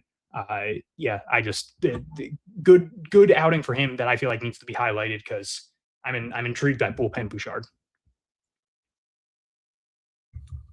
Definitely. With that, though, we're gonna bump down to Salem. We're already kind of close. We're already at the almost at the hour 20 mark. Obviously, tons to touch on with the deadline. We're gonna start here in Salem. We'll just kind of go through. I'll kind of read through kind of some of the bigger numbers of the week. Franklin Primera, 6 for 17, a double and a homer, 2 walks, just 1 strikeout. Really settling into life in Salem. Very happy that he's still in the system. D'Angelo Ortiz, 3 for 8 with a double, 2 walks, just 2 strikeouts. Donis Guzman, 5 for 15 with a double and a homer. Luis Andujar, 4 for 14 with a homer. Skylar King, 6 for 19 with a double and a homer. Also, we'll just walk once, but just 1 strikeout and stole a base. And then friend of the show, Andres Zapata hit a homer. Starlin Nunez hit a homer. Andrew Mussett with a somewhat shocking triple. catcher triples always the I'd argue probably the most shocking of them all. And yeah, I think Claver Salazar 4 for 19, but he had three doubles with that. I'll hand it back over to you, Hunter. Let's start with Franklin Primera. Obviously, we touched a little bit on this before the show, and I kind of felt, I feel out of like that group of Gonzalez, Azekar, Primera, right? Those three guys. It's nice that the Red Sox only got rid of one of them. We touched on Azekar, obviously, and he had a great week this past week before the Red Sox dealt him today. Justin Gonzalez, obviously, is Justin Gonzalez. But Franklin Primera, like I mentioned earlier, is now looking like he's going to be the number 3 prospect in the Red Sox system. And he, it is kind of funny. I remember through Sadon's rise through the system, it was, they signed this guy for only $10K. Well, they only signed Franklin Primera for $10K as well. And now he's your number 3 prospect in, 2 years? What a win for Red Sox player development. And obviously, Andy Azekar, too, what a win. They signed him for $40K, and he's a big piece in the Adley Rutschman trade. What a win for Red Sox player development there, too. But with Franklin Primera, especially, $10,000 as an international amateur free agent, and that is your number 3 prospect in the system at a premium position in catcher, and just rolling along. Massive win for the Red Sox player development team. Yeah. So Primera started his single A career over 13. His first week, he went 1 for 17. He went 1 for 4 the last game, but he started over 13. Since then, he's 23 for 64, which is a 359 batting average. And again, I've mentioned it here before. I've mentioned it on Twitter. That 0 for 13 was not some like dreadful 0 for 13 where he was striking out a ton or like just weak ground balls to the pitcher or like pop-ups to the third baseman. Like it was some hard contact. He drew a couple of walks. Like he only had 3 strikeouts in those 13 at bats. Like it wasn't some dreadful, like, oh my God, this guy shouldn't be here. It was some tough luck. Like his first at bat, he hit like 2 foul ball home runs in the first at bat, and it was a long at bat. And then I don't remember how the at bat ended. I just remember there being multiple foul ball home runs. But like he was fine. The little 0 for stretch didn't concern me at all. And obviously, he's been phenomenal since then. That was one of my biggest fears coming into the day was Justin Gonzalez and Franklin Primera. I was really worried. I really wasn't worried about Franklin Arias because I'm like I mentioned earlier, didn't think that there was any player realistically out there that would warrant Franklin Arias. I was kind of already mentally prepared to get rid of Anthony Ianson just because that is kind of the level of names that were being thrown around. I was like, okay, it's going to be Anthony Ianson. But then it was like, who else is it going to be? And Justin Gonzalez and Franklin Primera were 2 of the very big names where I was like, man, I don't want to see them get moved. Franklin Primera is just, he has that, like a 19-year-old catcher, obviously in single A. There's so many outcomes, so many different things could happen, but it's just like, how many times do you have a 19-year-old catcher in single A already this highly regarded, where he's already this high in the system, where there's legitimate, like, this guy could be a top 100 prospect soon talks. Like, there's like real helium behind Franklin Primera. It's not just Red Sox fans being excited. It's Baseball America talking about him. It's the Sox prospects guys, which I know that those are Sox people, but still, like, they are very level-headed Sox people. Like there's very real hype around Franklin Primera. And yeah, it's every week it feels like he's getting more and more comfortable.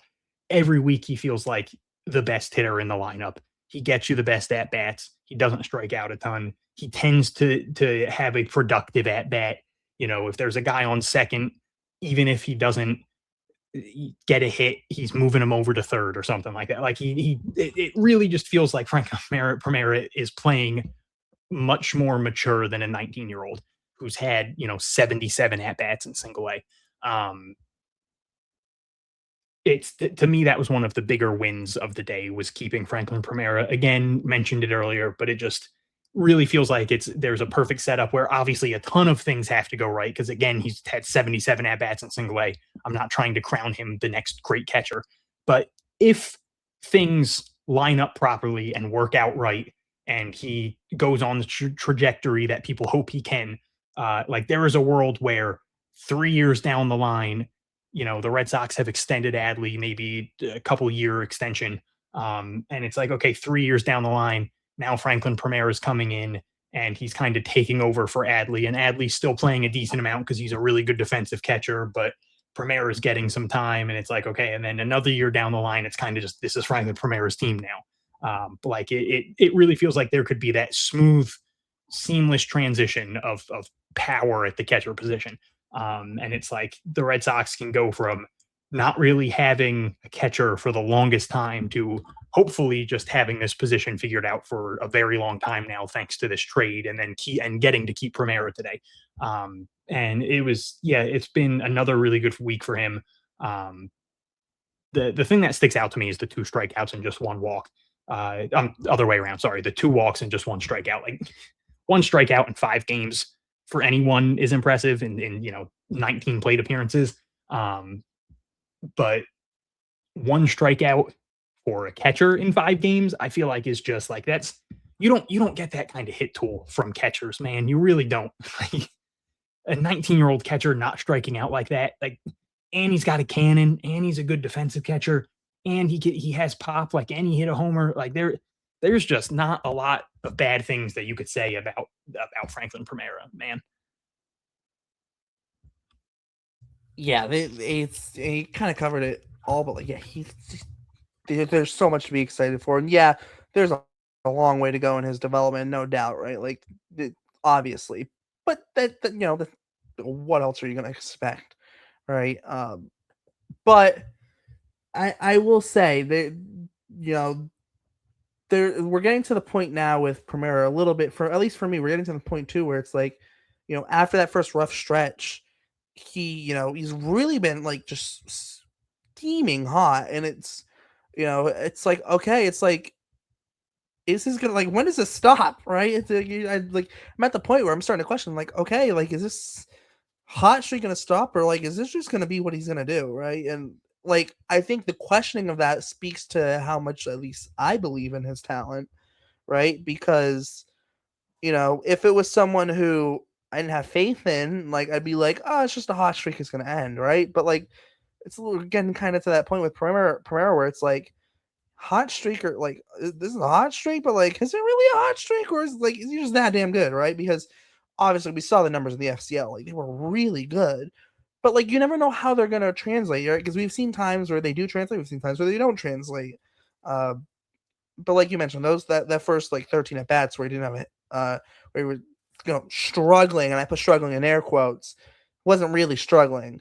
So a lot of good signs there from Franklin Primera, and there's a little bit of like, okay, like, you got to cool down at some point, but maybe not, right? I feel like we've said that about guys in the past. It's like, oh, like, Roman Anthony's gonna cool down at some point. He never does. Kristian Campbell's gonna cool down at some point. He doesn't. Peyton Toley's not gonna go out and pitch me. Peyton Toley just does it, right? Obviously it's early to say that for Primera, but like I said, I am at the point where I'm like, oh my gosh, like, here we go, Franklin Primera, another good week. At this point, is it just, like I said, is it just him being that good, right?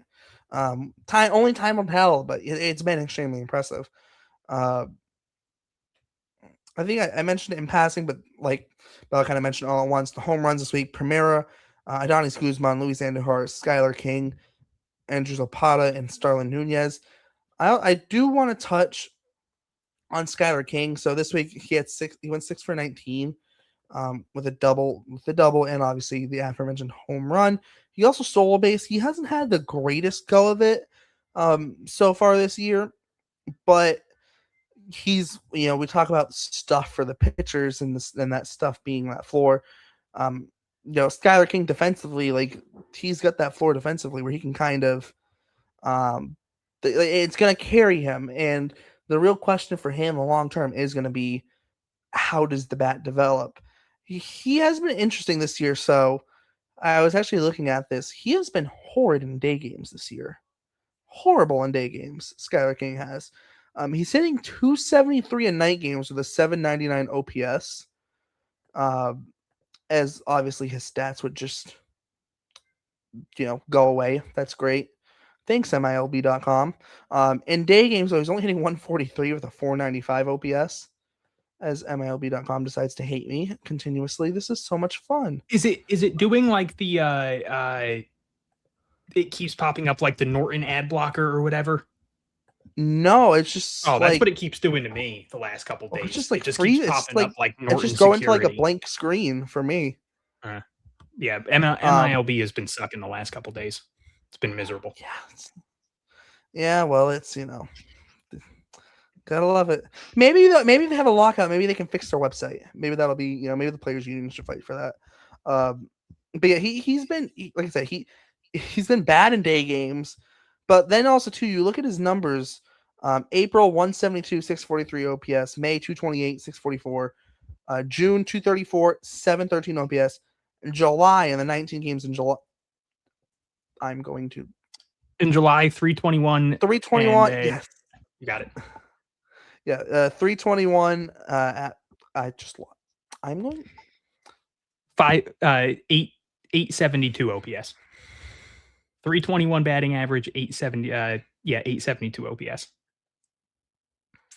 Someone fix that MLB. And then he's only played 2 games in August. Yes. So he's 2 for 7. But there's been a clear upswing. Yes.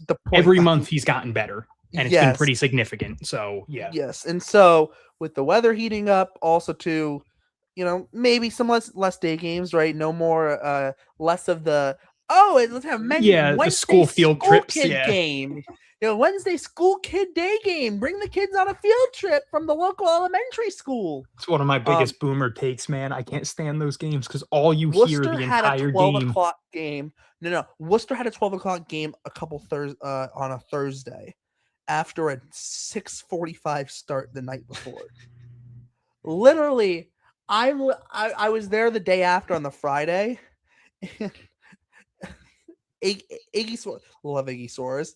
He's just like, this is some. He essentially, like, when asked about it, he essentially had the look of like, come on, that's some BS. Like, really, like we really had to play a 12:05 start after a 6:45 start the night before. My bigger issue is just all you hear the whole game is just the kids screaming whatever came up on the Jumbotron at like the start of the game. They'll always do some kind of, like at Somerset, they do this like Somerset Patriots. The entire rest of the game is just a group of kids trying to start that chant. So the entire rest of the game, every 20 seconds, you just hear a group of like 8-year-olds screaming Somerset, and I'm like, oh my god. It's like, my ears. Just kill me with hammers. Just beat me with hammers until I'm dead, please. And no adult wants to get in on the chant because they just couldn't even care. And their parents are sitting there just like, If you can't see my favorite, just listen to the audio version. You might have to check out the YouTube for that one. They're just sitting there just fee fi fo fum. I don't want to be here. On a field trip chaperoning a bunch of little kids, a bunch of rascals. Not as cool as the Rascals, but it's kind of hard to do. Besides, but no, back to the point. Skylar King's got a lot better, and hey, I'm with them. Day games suck. Let's also not play 1-day games now, just for the record. Give them every Sunday off. Screw it. The only thing I do like about day games is when they're scattered throughout, where it's like, because I'm watching all the games, so it's like if Salem plays at noon, and then Greenville plays at 3, and then like the other 2 games are like 6 and 7 or whatever like that. It's perfect for me because it's like, all right, I got to just pay attention completely to one game, then pay attention completely to one game, and then fine, I watch 2 games at once. But that makes it a lot easier because sometimes, like this week with Greenville going off, it was like so hard to get every single clip where it was like, oh, and Yazikar just hit a homer. Oh, Justin Gonzalez just hit a homer. Oh, Maximus Martin just hit a homer. Oh, Nazan Zanatello just hit a homer. Oh, Franklin Arias just did a homer. Oh, And Franklin it's not Primera even just a homer, Oh, too. Brooks Brandon just did a homer. Sometimes it's not even homers. It's, Owen Hell's making his debut and he hits a double. Yeah. This guy's made Schaffer's debut. This guy hits a double. This guy, Like I was RBI clipping Owen Hall drawing a walk, and I was Yes. like, I'm also trying to make sure like Anthony Ionson's getting 900 strikeouts in Double-A, and Franklin Arias is probably going to get another hit, and Kristian Campbell has a 900 game on base streak, and I'm trying to pay attention. Yeah. And I'm like, there's so many things that could happen right now. Also, did you see the Woo Sox little graphic they posted for that Arias double that they didn't have the footage for? That was hilarious. The little paint. Little baseball paint. That was very funny. Yeah, that was a good one. But no, the Skylar King, he's gotten better as the year's gone on. The defense obviously is going to be there. I mean, the guy like 321 batting average in the month of July, like that very much sounds to me like it's going to be a little bit hard to be like, oh, he's going to get the call up to Greenville just because they are kind of loaded there in that outfield. But like also too, like if he continues playing how he has over the last month and some change, you really even consider June into it as well. Like he continues playing like that, like he's gonna start to. By the time September rolls around, you're gonna look at it and go like, yeah, he deserves a chance at the end of the year. I am a little surprised the Red Sox didn't trade more of their position players. Just because like we've talked about the logjam in the outfield, we've talked about the logjam in the middle infield, we've talked about the logjam at catcher. Like they didn't move any of the catchers, obviously didn't want them. And now they have a big league catcher too. Yeah. But like they didn't move any of the catchers. They didn't move like they have like it's gonna be hard for them to move up outfielders because it's like you have 4 people already at playing outfield in Portland. So is Justin Gonzalez really gonna move up? Because you also have Brooks Brandon at first base. And it's like if you move him up, like now what is Brett Harris gonna stop playing? Who's like your major league depth? You're gonna stop playing him. And it's like you're creating issues kind of everywhere. So it's like I'm a little surprised that they didn't. I mean, they made the moves they wanted to make. But it's just like I'm surprised they didn't do like some kind of like fringy deals maybe, or even just kind of be like, hey, we'll throw this guy in, like we'll give you this outfielder for like if you throw in someone in like the DSL or the FCL or something like that. Throw in a Yoiker Fajardo type. Yeah, just to clear up a little bit of minor league space. Maybe they don't give a crap about that right now. But it's just like I'm just thinking like again with Henry Godbout rehabbing in Salem right now, and it's like they're gonna have to move him up to Greenville very soon. And I don't know where he's gonna play. Like I guess Schaffner moves to second and Godbout plays short. But it's like you're moving your first round pick. I mean, I think Schaffner's gonna be a second baseman anyway. But then even then it's like, okay, so then where's Nazan playing? It's like there's just like, so then do you move him to the outfield? Everywhere and, like, okay, nowhere. Where's Isaiah Jackson playing? And it's like there's just, and for anybody that says like, oh, Isaiah Jackson doesn't have to play, it's like this is one of the best defensive outfielders in the minor leagues who also has 15 home runs. Like you should be playing Isaiah Jackson. So it's just there's a ton of questions with playing time that's going to happen over the next month and a half that I kind of feel bad for all of the minor league managers that are going to have to try to figure it out. I guess the good news in that case though is like there's certain players you don't have to worry about. There's certain players you don't have to worry about. But like I was gonna say good news, I'm like, yeah, maybe you could move someone up to Worcester, and I'm like, maybe. But like I don't know if you want to rush like Brannon up there, like also too the issue with Worcester, like especially at like first base is like Brett Harris is a 40-man guy, Mickey Gasper is a 40-man guy. Like they start getting healthy. Nick are major league depth. Yeah, they start getting healthy. Nick Sogard might see himself back in Worcester. Yeah, so it is kind of hard to. On the pitching side of things, it's easier to move guys up to AAA.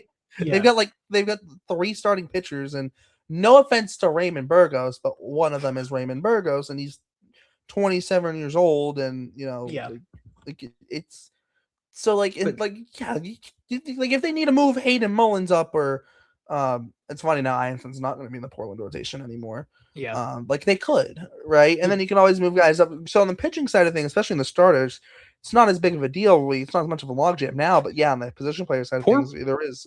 Poor Portland though, man. Their pitching staff went from Blake Wehunt John Hollowbets, Anthony Ianson, Hayden Mullins, like just studs. And it's like 3 of those guys are gone. 2 of them are in Worcester now. 1's gone. Mullins, there's been like he's already made his AAA debut. He got sent back down. And then it's like Witherspoon was one of the guys where it's like, oh, Witherspoon will be there soon. He's not coming now. So it's like, man, but it's just hey, like maybe Adley will show up on a rehab stint. Now we'll get Adley in Worcester this week, and I'll be there. Oh, that'll dude. The Please. crowd for that would be insane. But just looking at like the stats from this week, you had Adonis Guzman who would go 5 for 15.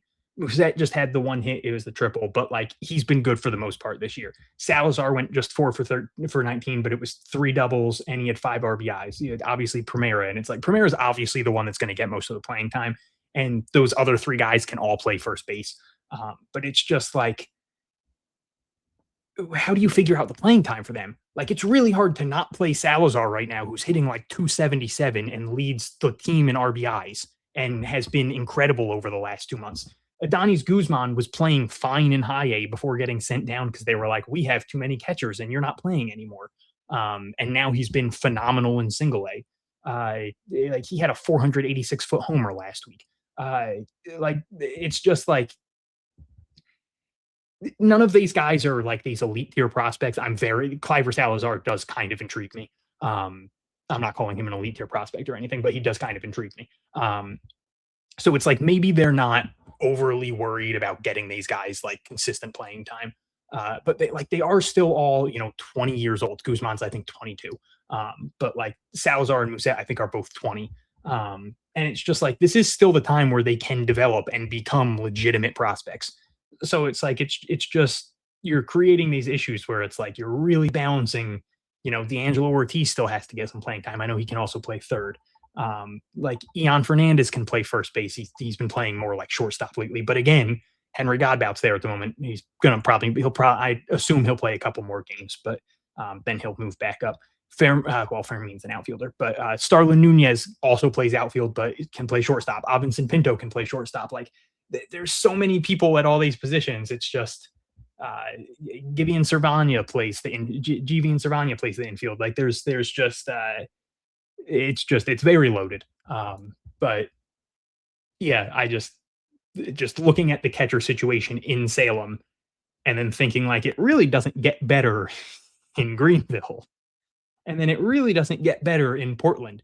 Like it's a tricky situation. And then again, you could say the same thing about the outfield. Like, and they traded one outfielder today, but they got one back. And it's like, yeah, they're not the same level of prospect, but you still traded an outfielder and got one. So you really didn't figure anything out there. So yeah, just an offhand thought about the trade deadline is maybe just start kind trading of for international shocked bonus that it pool didn't. money. Why not? I mean, hey, maybe could have helped you get Roki Sasaki. Just because he totally didn't only want to go to the Dodgers. Totally. You can tell I'm salty because I really like Roki.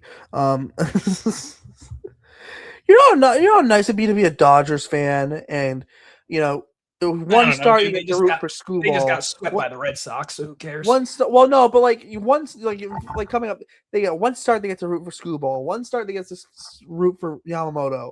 One start they get to root for Shohei. The next one's Roki. The next one's like I've healthy like Blake Snell, Tyler Glass. Like enough guys. Like dude, say Don will take them all deep. I'm good. That is true.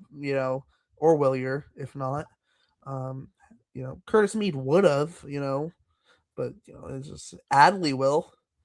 World Series Adley Rutschman Game 7 walk-off homer. Come on, calling it. Although it won't be against the Dodgers because the Dodgers will probably have the best record, so it'll probably be against some other team. If Adley even just gets like a big playoff moment against the Yankees, I think that'll be enough for like any fan that hated the trade to be like, never mind, we're good. We're good. Definitely. But yeah, the only other thing I wanted to say was just Luis Andujar, 4 for 14, did have a homer. But still, he's just been hitting the piss out of the ball since like 5 weeks ago. Like he really struggled for a couple of weeks coming up. So it's been it's been good to see. It's still striking out a little bit too much, but he's figured that out a little bit. Um, a couple at bats with him lately where it seems like he's kind of overcorrected. And he'll kind of sit on a pitch that it's like maybe you should have swung at that like 2-0, and it's like, oh, he was taking all the way there, and it's like, they kind of threw you something to hit, and you're very locked in right now. Maybe swing and you'll hit the ball over the fence. But I mean, it's hard to complain because he's been doing it very well this week. Which, speaking of, just a quick thought, Justin Gonzalez had a 3-0, the most like hot ham and cheese pitch I've ever seen. Just like right down the dick. Justin Gonzalez should have hit it 500 feet, and he didn't swing at it. And I was like, man, I really feel like the Red Sox had a talk with him. Taking lessons from Massa. I really feel like they had a talk with him on the off day on Monday, and we're like, dude, you got to tone it down just a little bit. Because like when he hit the home run this week, he just walked around the bases like at a decent speed, and like didn't do anything. And then like he didn't swing at a 3-0, and I was like, I really wish he would have swung at that. But yeah, Luis Andujar. Running from Massa. Massa never swings a 3-0. Yeah, Massa doesn't hit the ball 900 feet. Whoa. Just because he hasn't doesn't mean he can't. That's fair. You know, Massa's gonna play at only 10% of his true ability, because if not, he'd make everyone else look terrible. And he's so nice, he doesn't want to do it to them. That's very fair. But Andujar, he's only 18. Like the single A numbers still aren't great. 216, 304, 377. But he's only 18. It really was that bad for him. Like the first 20 games, like he was hitting like 102 for a while. It was bad. And it's been really, really strong since then. So yeah, just the things are turning around. I don't have the exit velocity numbers or anything, but it seems like he tends to hit the ball very hard whenever you're watching him. So yeah, just someone to keep an eye on, because this is an 18-year-old in single A who hits the ball very, very hard, and who they were aggressive with promoting to single A. So they clearly saw something too. Yeah. Just look at Bryce Harper going deep. Oh God. You know, the Phillies, I mean, all that. It's funny. I am going to give a little shout out to a friend, Ed Hand, who loves Luis Arias, all for the Phillies to get worse at 4 defensive positions just to get Luis Arias. You know, you could have just put Arias at first, Harper in the outfit if you really wanted to, but then no. Arias at second, Stott's going to move to third, and then Bohm's going to move to first. Also, Alec Bohm kind of sucks, but that's besides the point. And now Bryce Harper's moving to the outfield. Just all over the place. And even like they were like, I think Nightingale was like, oh, maybe they'll put Stott at short and move Trey Turner to the outfield. I don't know if that's a good fix. Dave Dombrowski's got that place in such a mess. So like, no, they might be good, but like it's a messy good. Yeah, Dave Dombrowski got the Red Sox a World Series, so I will never completely hate him, but I do feel like he gets severely overrated by some fans because the Red Sox won a World Series. He creates a lot of issues for teams that, like, if the team doesn't win a World Series, they're kind of screwed, and that's kind of what's happening with the Phillies right now, where it's like, man, they haven't won a World Series, and they're just like in crazy desperation mode, and it could get very ugly. Harper's got him by the dick. Yeah, exactly. Harper's just grabbing him, pulling him by and be like, you're going to get a rise. Come on, do it. Just, you know. Like, what are you going to do? Tell Bryce Harper no? While he's chugging his raw milk.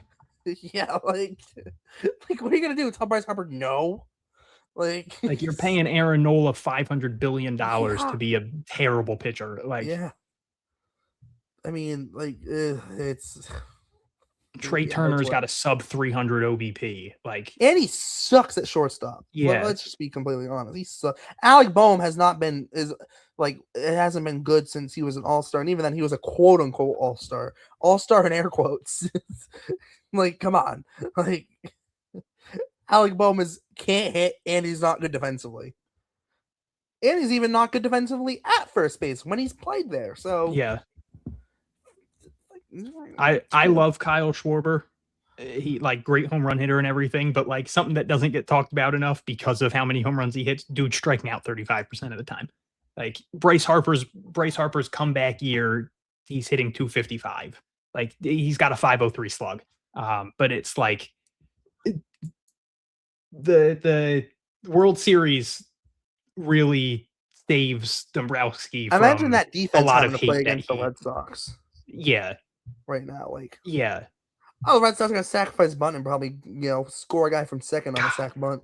I know some people don't like bunting. I love the fact that the Red Sox bunt now, man.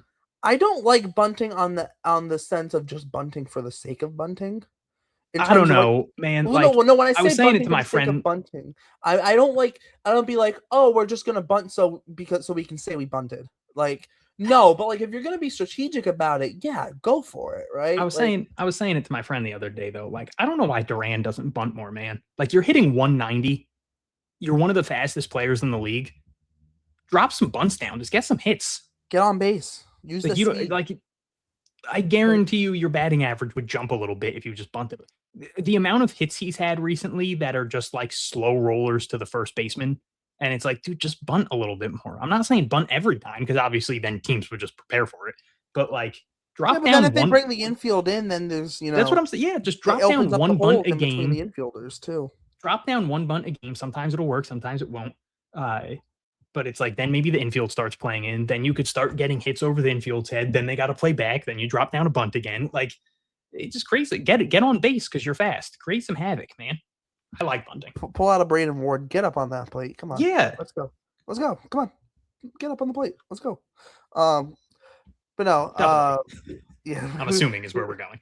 Yeah, we've touched a lot on the position player side. Let's bump to the pitching side of things. Oh, we have. I think the big thing, I guess, kind of the big, noteworthy thing in terms of prospects. Stadbiel Delzine, 4 1/3, 2 hits, just the 1 run, 5 strikeouts, 2 walks. Feels like he's. I'm not gonna say he's not. It's not like it. It's not like he's been perfect. I mean, also asking anyone to be perfect is, just not happening. But like he's very much the transition to affiliated ball for him has not been. I'm not gonna say it's not challenging, but like it hasn't been like a big hurdle so far for him. That doesn't mean a hurdle can't come for him. But so far he's looked good, and I think that especially with Ianson and Witherspoon being moved out of the system, you start to look at, I mean, he is the healthiest pitching prospect in the system, or he's the highest ranked healthy pitching prospect in the system per Sox prospects, because Juan Valera, who's ahead of him by 1 spot, is injured. So I feel like there's going to be a lot of eyes on Delzine. Maybe not necessarily fairly in the sense of, if people are looking at him, it's probably going to be, oh, well, now he's a top-rated pitching prospect in the system. It's like, okay, he's in single A. Like, chill out a little bit. Like, it's not like he's going to be rushed to the big leagues or anything. But for only being 18 years old, I mean, he's been really good, and I think that's really all you can ask for. You look at his numbers between the 2 levels as well. It's not just him being in the FCL pitching amazing there, and then a couple bad starts in Salem that bumped the numbers up a little bit. Like, he's been just as good in Salem as he was in the FCL, and I think that's like I said, it hasn't been a big hurdle for him so far. And so with that, also too very much fits kind of the Red Sox. It very much kind of fits the Red Sox like physical kind of size thing that they like out of their pitchers. He's listed at 6'5", 255 per Sox prospects, which, as we know, Craig Breslau's horny for the big men. Big meaty men. He loves them. Big meaty men slapping meat. Yep, that's exactly where I was thinking. I had a feeling that. So you want your 5-star classics? Not me. Not me. I want big meaty men slapping meat. One of my favorite videos of all time. Shut up, Big E. But no, big human. Also, too, a little bit scary that he's only 18, on the sense of like he could still grow. And so, as opposed to your Kyson Witherspoons and Anthony Ionson's, like this is a guy where, with the Red Sox at the very least, like, he very much fits their mold of pitcher they like to a T, and like Justin Gonzalez grew, since he was 18 or whatever it was, like when he first came stateside. Delzine, he very much could still grow a little bit too. And with that, like, you look at, just like I said, the success he's had, the early success he's had. It's very much, it's been a very quick rise for him. Like, yes, he was a $500,000 signing bonus guy. It's not like he was. It's not the Primera signing for $10,000 that's going to be like, oh, cool, and like, look at the great story. You only signed for $10K. Like, no, $500,000 is still like it's a respectable signing bonus. But even then, you look at where Delzine is now, and we're looking at him as, a guy, like I said, the healthiest, he's the highest ranked healthy pitching prospect in the Red Sox system now. He's going to be a top 5 prospect in the system. He's going to be a guy where, in all honesty, he continues pitching like this in Salem. If not at the end of this year, at the very much going into next year, there's going to be a lot of buzz around him. I think there already is a ton of buzz around him, but I think we're going to start seeing some national buzz around him should he continue like this in Salem going into next year, which is huge. So, you want to talk about replenishing the system, and after you trade away Eyanson and Witherspoon, Delzine's the key to that, right? He's very much the key to that. So, once again, good start for him. It's going to be nice to see him kind of continue to build on it. Yeah, he put on some weight in the offseason, which was good to see. Again, just like last week, didn't look like a guy, I guess this time I should say, making his second start in single A. Looks super composed on the mound. Didn't mess with the hitter's timing as much this week, where he's like holding the wind up as much. But just the stuff was still just as gross. I'm super in on Sadbiel Delfine. Could quickly become like he might actually already be the must-watch guy in the organization now with Eyanson gone. Like he might be the guy who it's like, all right, well, this is the person to pay attention to this week. Like if you're going to watch any start this week, it should be Delzine, because it's going to be that fun. Again, I said it last week, I'll say it again, loving the fact that they're letting him throw. Like it's not like he's going there and getting on like a 50 pitch limit, which shouldn't be too surprising, because when he was in the FCL, they were letting him throw. So that's good to see. Control looked a little bit better this week. Still, he walked 2 people in 4 1/3. That's not anything miserable. It's not like he walked a ton of people in his first start either. But just like, didn't feel like there were as many at bats this time around where it was just like he had nothing. There was one at bat where like he started 3-0 and he worked back and ended up getting the strikeout. That was really good to see. Just kind of like locking in and figuring it out. Yeah, super thrilled about that. And then there were a couple other guys who had really good weeks. I'll let you maybe touch on some of them. The one I want to touch on is Williams Montero, because he had just a god-awful first single A start last week. 6 runs over 1/3 of an inning. This time, 3 1/3 scoreless innings, just gave up 1 hit, struck out 4 batters, didn't walk any. I believe he's only 18. He's another guy. He came over from the FCL at the same time as Delzine, not nearly to as much fanfare. But just obviously that first start did not help him.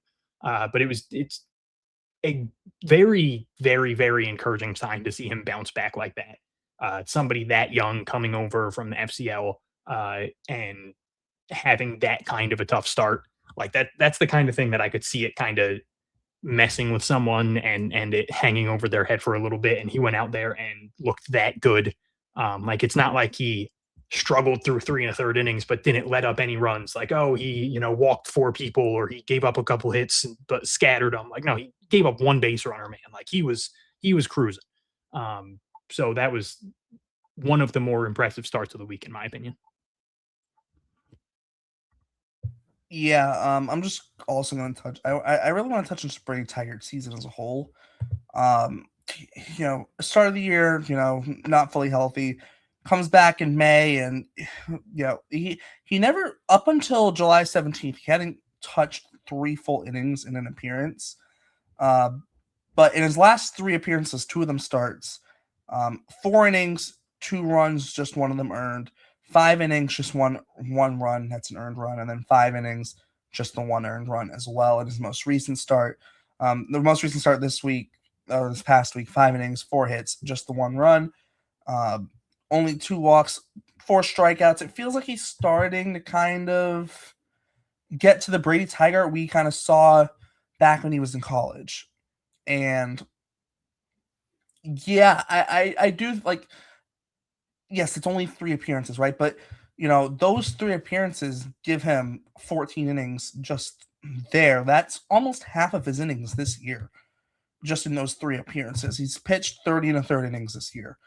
So you're looking in, 3 2/3 of those innings were with or in the complex league. So really, that's more than half of his innings in Salem, just just in those last 3 appearances. And so far this year, Salem, it's 9 appearances, 6 starts, 26 and 2/3 innings. It is a 5.06 ERA. It hasn't been great for him, right? He's had his struggles, but like I said, it feels like he's starting to maybe turn a corner here. We saw how good he was in college, and yeah, this isn't someone who's gonna, with Brady Tiger, with how kind of rough the year was, it's not like he's gonna be like flying up prospect rankings or anything anytime soon. But he's only 23 years old. He doesn't turn 24 until January. There's very much a reason to believe that, you look at his 3 years at Arkansas, every year he had an ERA under 4. And I think there's no reason that you can't believe that he can't, kind of start to really kind of turn that corner and become a guy where consistently he can go out every week, give you, even if it's only 4 or 5 innings right now, consistently give you solid starts. And I think that's, like I said, that's, the last 3 appearances he's made, 2 of them starts. He has looked solid, and it's not a 5 inning, 11 strikeout, no hit performance or anything. But like I said, it's been solid. He definitely seems like he's turning a corner. And I think, if the Red Sox can get Tiger going and get him to where he's kind of, he's pitching like you would hope he is in some ways. Like I said, it's been a little bit of a journey for him with the injuries and whatnot, kind of since signing with the Red Sox. But it's nice to see him have some success in the last couple appearances, and hopefully it continues, because he's a guy that, as a 12th round pick for him, you're hoping to get, value out of that just on the basis of, like, this is a guy who came out of a pretty big school in Arkansas. You don't just go to Arkansas and play there and make, multiple almost, he made 13 starts his junior year at Arkansas. You don't just do that for no reason. So Yeah. He's a guy that, it's nice to see. Like, it's nice to see him get, consistent 3 outings in a row, and hopefully it continues. Hopefully it goes throughout the end of the year, right? But I think he's a guy that the Red Sox were, maybe hoping they get a little bit more. Obviously, the injuries, like I said, don't help. But I think the Red Sox now, you're maybe seeing, like I said, this kind of, I guess, return to what you were hoping he could be. Yeah. And then just before we move on quick, Kristen Fouch, 4 innings, 2 hits, 1 run, no earned, 3 walks, 5 strikeouts. Another guy who, like, some of the numbers aren't where they want to be. The big issue with him has been just an absurd amount of walks, but he's striking out a ton of people. He's really gross on the mound. He's had a couple of really positive outings recently. I'm very high on him, where it's just like, if he could figure out the walks, the stuff is gross. Just get that under control, and there's something there. And then Jason Gilman, 6 innings, 3 hits, 1 run, 2 walks, 4 strikeouts. It was technically a complete game. The game got rained out, or whatever you would call that, postponed. No, not postponed. Rained out? Yeah, I guess. Whatever it is. Yeah. Who cares? It ended after because of rain. So, like, technically they called the game. called the game. Thank you. That works. So technically he gets a complete game for that. So good for him. He's just one of those guys who has just been really good this year. Sometimes not the sexiest starts. Like this isn't the sexiest starts. Sexiest start. 6 innings, just 4 strikeouts, 2 walks. But like he only gave up 3 hits. He only gave up the 1 run. Like he tends to do what he needs to do. He's got a sub-3 ERA on the year, I believe. I might be making that up. Hold on, I'm pretty sure it's like a 2.91. 50 and 55 and 2/3 innings. He's got 76 strikeouts. So like the numbers have been really good. He was a 16th round pick last year. So like he's someone I would not be shocked if he moves up to Greenville maybe tomorrow with Witherspoon gone. Like maybe he's a guy that they feel can get the jump up to high A now. But yeah, just another really solid outing from him. And I feel like we've covered him a semi-decent amount this year, but sometimes I feel like maybe he doesn't get enough discussion just because, again, sometimes it's not the sexiest stat line, but it is still like, okay, well, he still gave them, 5 innings of 1-run ball or something like that. Yeah, definitely. With that, we're gonna bump up to Worcester now, and I think this is where we do have to talk about Franklin Arias just because of the ramifications of the trade deadline. No Marcelo Meyer now in the organization. It very much would seem like Franklin Arias has a relatively clear path to the big leagues at shortstop. I'm not saying it's going to happen this year, but just looking down the road, whether it's end of this year, next year, whenever, right? That feels like there's a relatively clean path for him. It seems like Trevor Story's not really going to stand in his way. And right now, the big league team, it's as good as Andrew Monasterio has been. You'd probably prefer him at second base, right? So it feels like the Red Sox have very much cleared the path for Franklin Arias to get to the big leagues. Like I said, doesn't necessarily mean it's going to be this year. But Arias this week, 7 for 22, 2 doubles, 2 homers, 6 RBIs, 4 walks with just the 4 strikeouts. This week, 318, 423, 682, 1105 OPS. I mean, I don't know what you're supposed to say about Franklin Arias at this point. Like, I feel like everything that could be said about him, we've said this year. But now that we're at the AAA level now with him, and we're at the point where if he continues to play well, the Red Sox are going to have to start to have some discussions. Now, are the Red Sox going to rush him and force him just for the sake of it? No. But once again, if he plays well, and if he continues having weeks like he had this week where, like I said, 7 for 22, 2 doubles, 2 homers, 4 walks with just 4 strikeouts.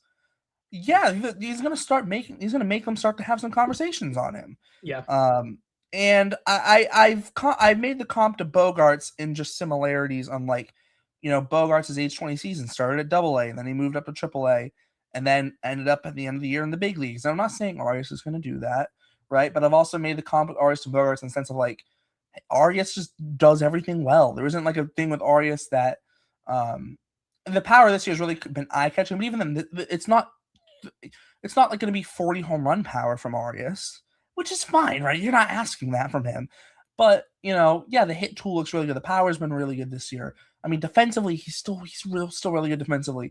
Right, it's very Bogarts-ish where there isn't a thing that he just does bad. There's not really anything he does bad. Just everything good. He's all around just good at everything. And yes, 2 different types of players, different body sizes, etc. But some of the parallels that with Bogarts are kind of interesting, just to me, just on like I said, both started their age 20 season in AA too, and now that Arias is in AAA, and the Red Sox look like they're making a run. If he's your best guy, it's going to force the Red Sox into some conversations that maybe they weren't expecting to have when the season started, and that's in a good way, right? Now, like I said, there's no rush. There's no, we need to get Franklin Arias to the big leagues tomorrow because they didn't get a shortstop at the deadline. That's not the case. But like I said, if he continues playing like he did this past week and does it for the next, month, you're going to get to September and the Red Sox are going to have to start, discussing within themselves, is Franklin Arias our best shortstop, right? Like I said, there's no rush with him. And I want to reiterate that, and I'm going to continue to reiterate it. There's no rush.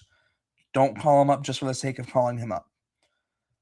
But also, the Red Sox, Craig Breslow has also shown to have some big ass cojones so far. And like I said, Arias might force the conversation. And if that conversation comes up, wouldn't shock me if Breslow is willing to pull the trigger on rolling with, your 20-year-old shortstop, because he's your best option. And so it's going to be interesting. It's going to be a fun ride. I mean, continue to enjoy the ride with Arias, right? That he's been amazing all year. Continue to enjoy that ride. It's great that the Red Sox didn't trade him. He's here. It, like I said, very much seems like the pathway to him being the Red Sox shortstop of the future has just been cleared up for him. So clearly there's some belief there. And they weren't willing to move him for an Abrams or a Neto or an Otto Lopez, right? So there's clearly faith there. So like I said, enjoy the ride, and he may very well force the Red Sox hand at some point. Yeah. Like you said, really good week for Franklin Arias. 2 doubles, 2 homers, both homers off former major league pitchers. Chris Bassett, and I can't think of who the other homer was off of. But I just remember a lot of, like, I think it was an Orioles pitcher or something like that, and a lot of like Orioles fans were like, of course he's giving up home runs in AAA. So like it's not like it's like some elite tier major league pitchers, but still, like, pitchers with major league experience, that's still something. Walked as many times as he struck out, appeared at second base multiple times, which everyone took as a sign of like, oh my God, they're getting him ready to be in the majors. But it's just like unsurprising that it took him, 2 games to get acclimated to AAA, and then immediately was like, all right, now I'm going to be one of the best hitters in the lineup. Really fun to see him and like a getting absurdly hot Kristian Campbell in the lineup together. Like, this is still a guy who just last year was like the top prospect in baseball, in Kristian Campbell. So like just seeing them both in the lineup together, and Arias driving in Campbell multiple times, it's like, okay, this is something I could get used to for a little bit. And letting them both just like feed off of each other's energy at the moment. And I know a lot of Red Sox fans have been down on Campbell recently. I feel like the tide's turning to shift on that again. People are getting a little excited again. But even people that like were turning on him as a prospect, as a player, I don't think you would hear a bad word about him as a person or a teammate. Like, dude's one of the nicest people in the world, and I feel like he's such a good person to have there, to help Franklin Arias, and just kind of be like a really good person to talk to and to teach him. And like, obviously we know there was a situation in AA this year where Franklin Arias did get benched, and it's like, Campbell's a really good, I don't want to call him a veteran, he's 24 years old, but like a quote unquote minor league veteran who's like, it's probably a really good guy to have around Franklin Arias and just be like a calming presence, while also being someone who's been, again, one of the better bats in the lineup for the last, month and a half. But I completely agree with you. No reason to rush him. Monasterio has been phenomenal offensively. Obviously, there's very big defensive questions. We've seen the recent struggles, and the Red Sox did make it known. Like, there were those reports that they were like not sold that Trevor Story would help them at all this year. Like, even if he does come back. So there are questions of like, okay, what is their plan at shortstop? Is it just Monasterio the rest of the way? Are they just like, screw it, man, he's been raking since the All-Star break, like, let's just ride the hot hand? Is it just kind of like by committee? Like, are they like, hey, if he starts sucking, we can bring Z back up. Like, maybe Chang can figure into the lineup a little bit. Just, he's that good defensively. He's got speed. Like, he was a nice spark plug. Sogard could always be an option. Sogard could be an option. Yeah. I mean, they did say Durbin in a pinch. Yeah, and like, maybe like there is absolutely a path where Franklin Arias could be the option. Because I think the other thing too, we have to remember with Curtis Mead's injury too, like, if they wanted to roll with Arias, like, they could still ride. If Monasterio is still hot, they could still ride his hot hand at second base. Yes, So I there is like that. yeah, and I do absolutely think there is a path for Franklin Arias. I don't know about the rushing him thing. Like, I just think it's funny that it feels like a lot of the same people that were very quick to shit on Marcelo Meyer or Kristian Campbell or even Roman Anthony, who did produce very well his rookie year, and be like, oh man, they weren't ready and they suck and blah, blah, blah, blah, blah, are now 7 games into Franklin Arias being in AAA. Like, he should be the shortstop the rest of the way. And it's like, have you learned nothing? You're the same people who were saying like these guys were rushed and they're terrible and the front office was stupid, and now you're begging them to make the same potential mistake. Maybe it would work out. Yeah. Franklin Arias is very good, but it's just like I could see them being like, "Hey, maybe we should see him do this for more than 7 games." That is absolutely true. And the thing that's true when I'll jump back to Bogarts for a second. Bogarts in 2013, he at least had 60 games in AAA. Mm-hmm. Arias, if he hits 60 games, it's pretty much taking him through the end of the season. Now, Bogarts was called up. He made his debut on August 20th. He only played 18 games for the Red Sox in the regular season down the stretch. I mean, you could make the case that Arias, if he plays most of the games this month, he'll be around 35 games in 30 to 35 games in AAA. And if they wanted to wait till like mid-September, then I guess you could maybe get into like the 45-ish range, right? But that is, even then, like it's still, unless he's absolutely, by far the best player in Worcester and absolutely makes a case for being the best shortstop, yeah, there is no rush. Yeah. There is no rush. You don't want to do it just for the sake of doing it. Yeah, and again, I do think that this is like a good team for him to be around. Like, he has Chang there, who's very good defensively. Kristian Campbell's a good person to be around. Nate Eaton's a good person to be around. Mikey Romero's a good person to be around. Jason DeLay is literally there because he's a good veteran. I mean, obviously, he's also a good defensive catcher, but like, there's a lot of good veterans there and good people, and it's like these are good people for him to be learning from, and it's like, again, not to harp on it, I don't think it was that big of a deal that he got benched for like a game. But like, there's really not many holes in its game. And it's like, that could be one thing where it's like, oh, he did get benched at one point this year. And it's like, go put him around veterans. There's not going to be really any veterans in AA. Go put him around veterans and, let him be the kid obviously he was still the kid in AA, but like everyone was closer to his age. Now it's like, okay, now he's the kid and he's going to shut up and listen to these guys, and I think that that's a really good thing for his development. So yeah, strong week on the field, and the Red Sox made a lot of really good moves this week. And I think it's one of those, like, sometimes the best moves are the moves you don't make. And the fact that they kept both the Franklins, the fact that they kept Justin Gonzalez, I think those are things that we're going to be very happy about for Franklin Arias, maybe very soon. And for the other two, 2 years down the line. Yeah, it's definitely very fun. I'll let you stick with the offensive side of things, Hunter. Worcester offense, position player side of things. Kristian Campbell, man. 7 for 21, no extra base hits this week. 2 RBIs. He stole a base. He scored 4 times. Again, Franklin Arias drove him in a couple times. He's been mainly batting 8th lately. They did move him up to 6th a couple times when some of the people were out of the lineup.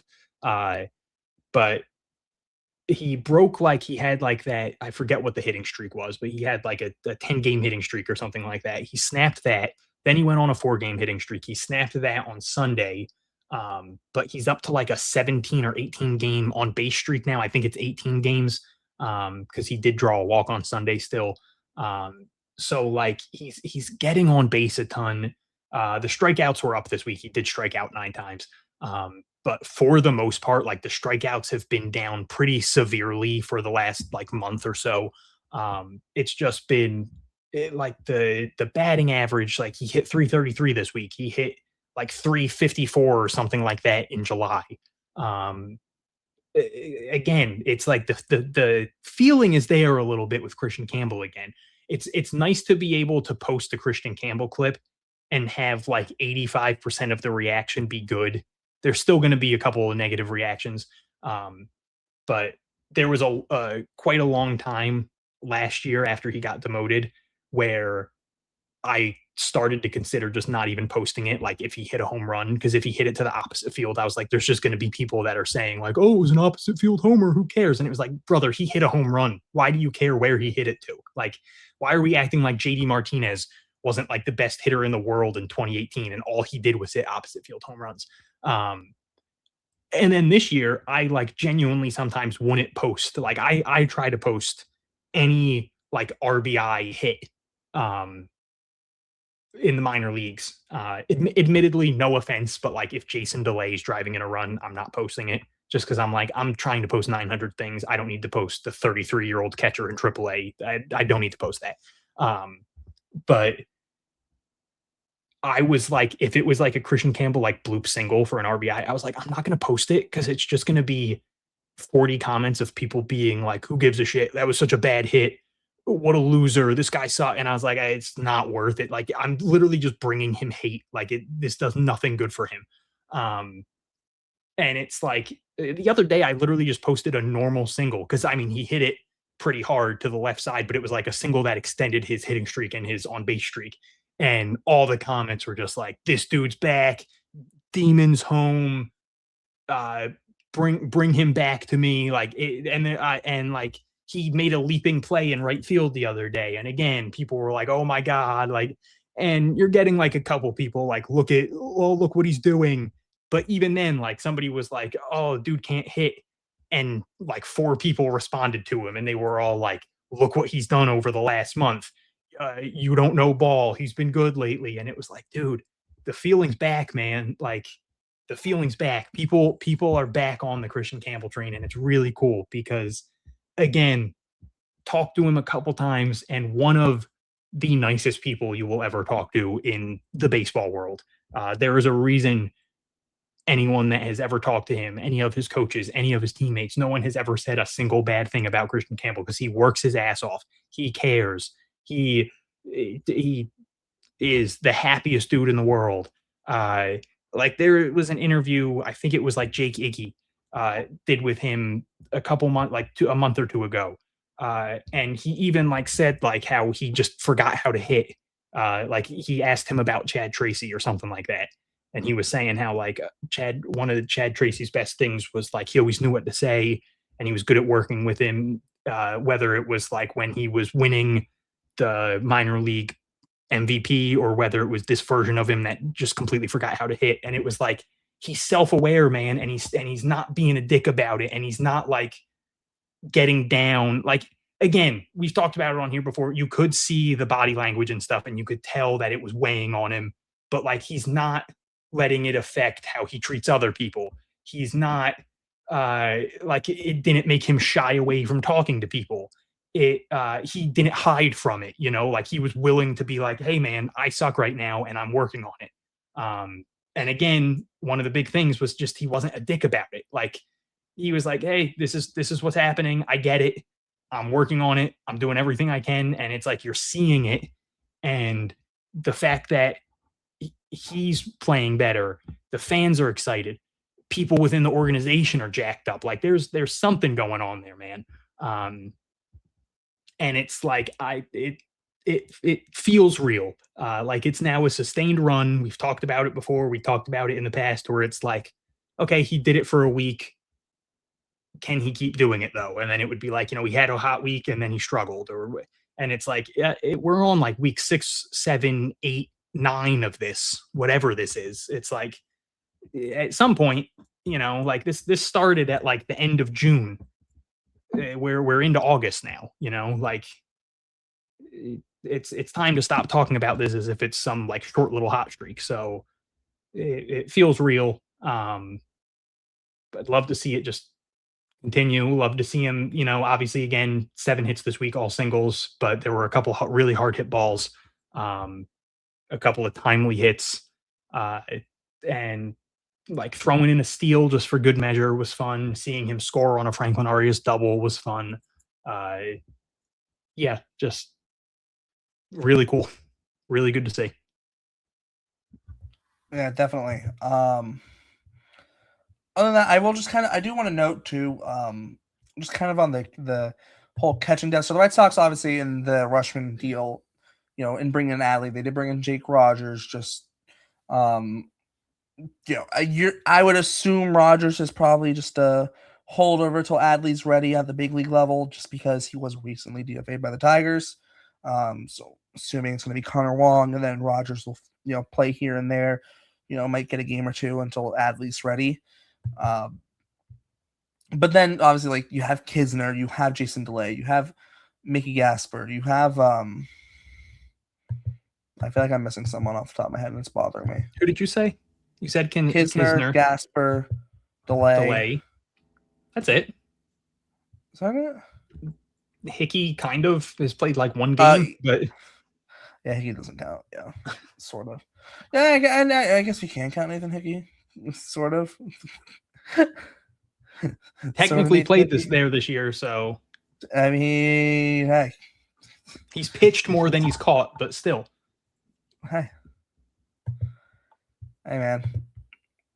But no, those are your three in Worcester, kind of catching depth. Obviously, Gasper being on the 40-man definitely is a piece. But like, if in case they do need a catcher at some point, up until Adley's ready, Gasper being on the 40-man, you would assume, especially if it's like just a backup catcher, of like, God forbid, Jake Rogers, stinks. There's that. There's also too, I guess your emergency catcher and Anthony Siegler, should he still be with the big league team. And then also, I guess, emergency catcher Wilson Contreras, although you'd rather not do it, but like, emergencies are emergencies, and you don't want emergencies, but you never know. And if Anthony Siegler's not there to catch and an emergency were to happen, who else are you going to pick? Like, what are you going to do? Put Jaron behind the plate? No. Like, I don't know. Like, hey, Cedon's so good defensively, he probably could do it, but like, you wouldn't do that. Yeah. Cedon could probably do anything defensively. But yeah, that's your catching depth in Worcester. So it also kind of good to keep an eye on that as well. Pitching side of things in Worcester, Bastardo, 2 appearances, 2 2/3 innings, 1 hit, no runs, 6 strikeouts, no walks. Relatively clean.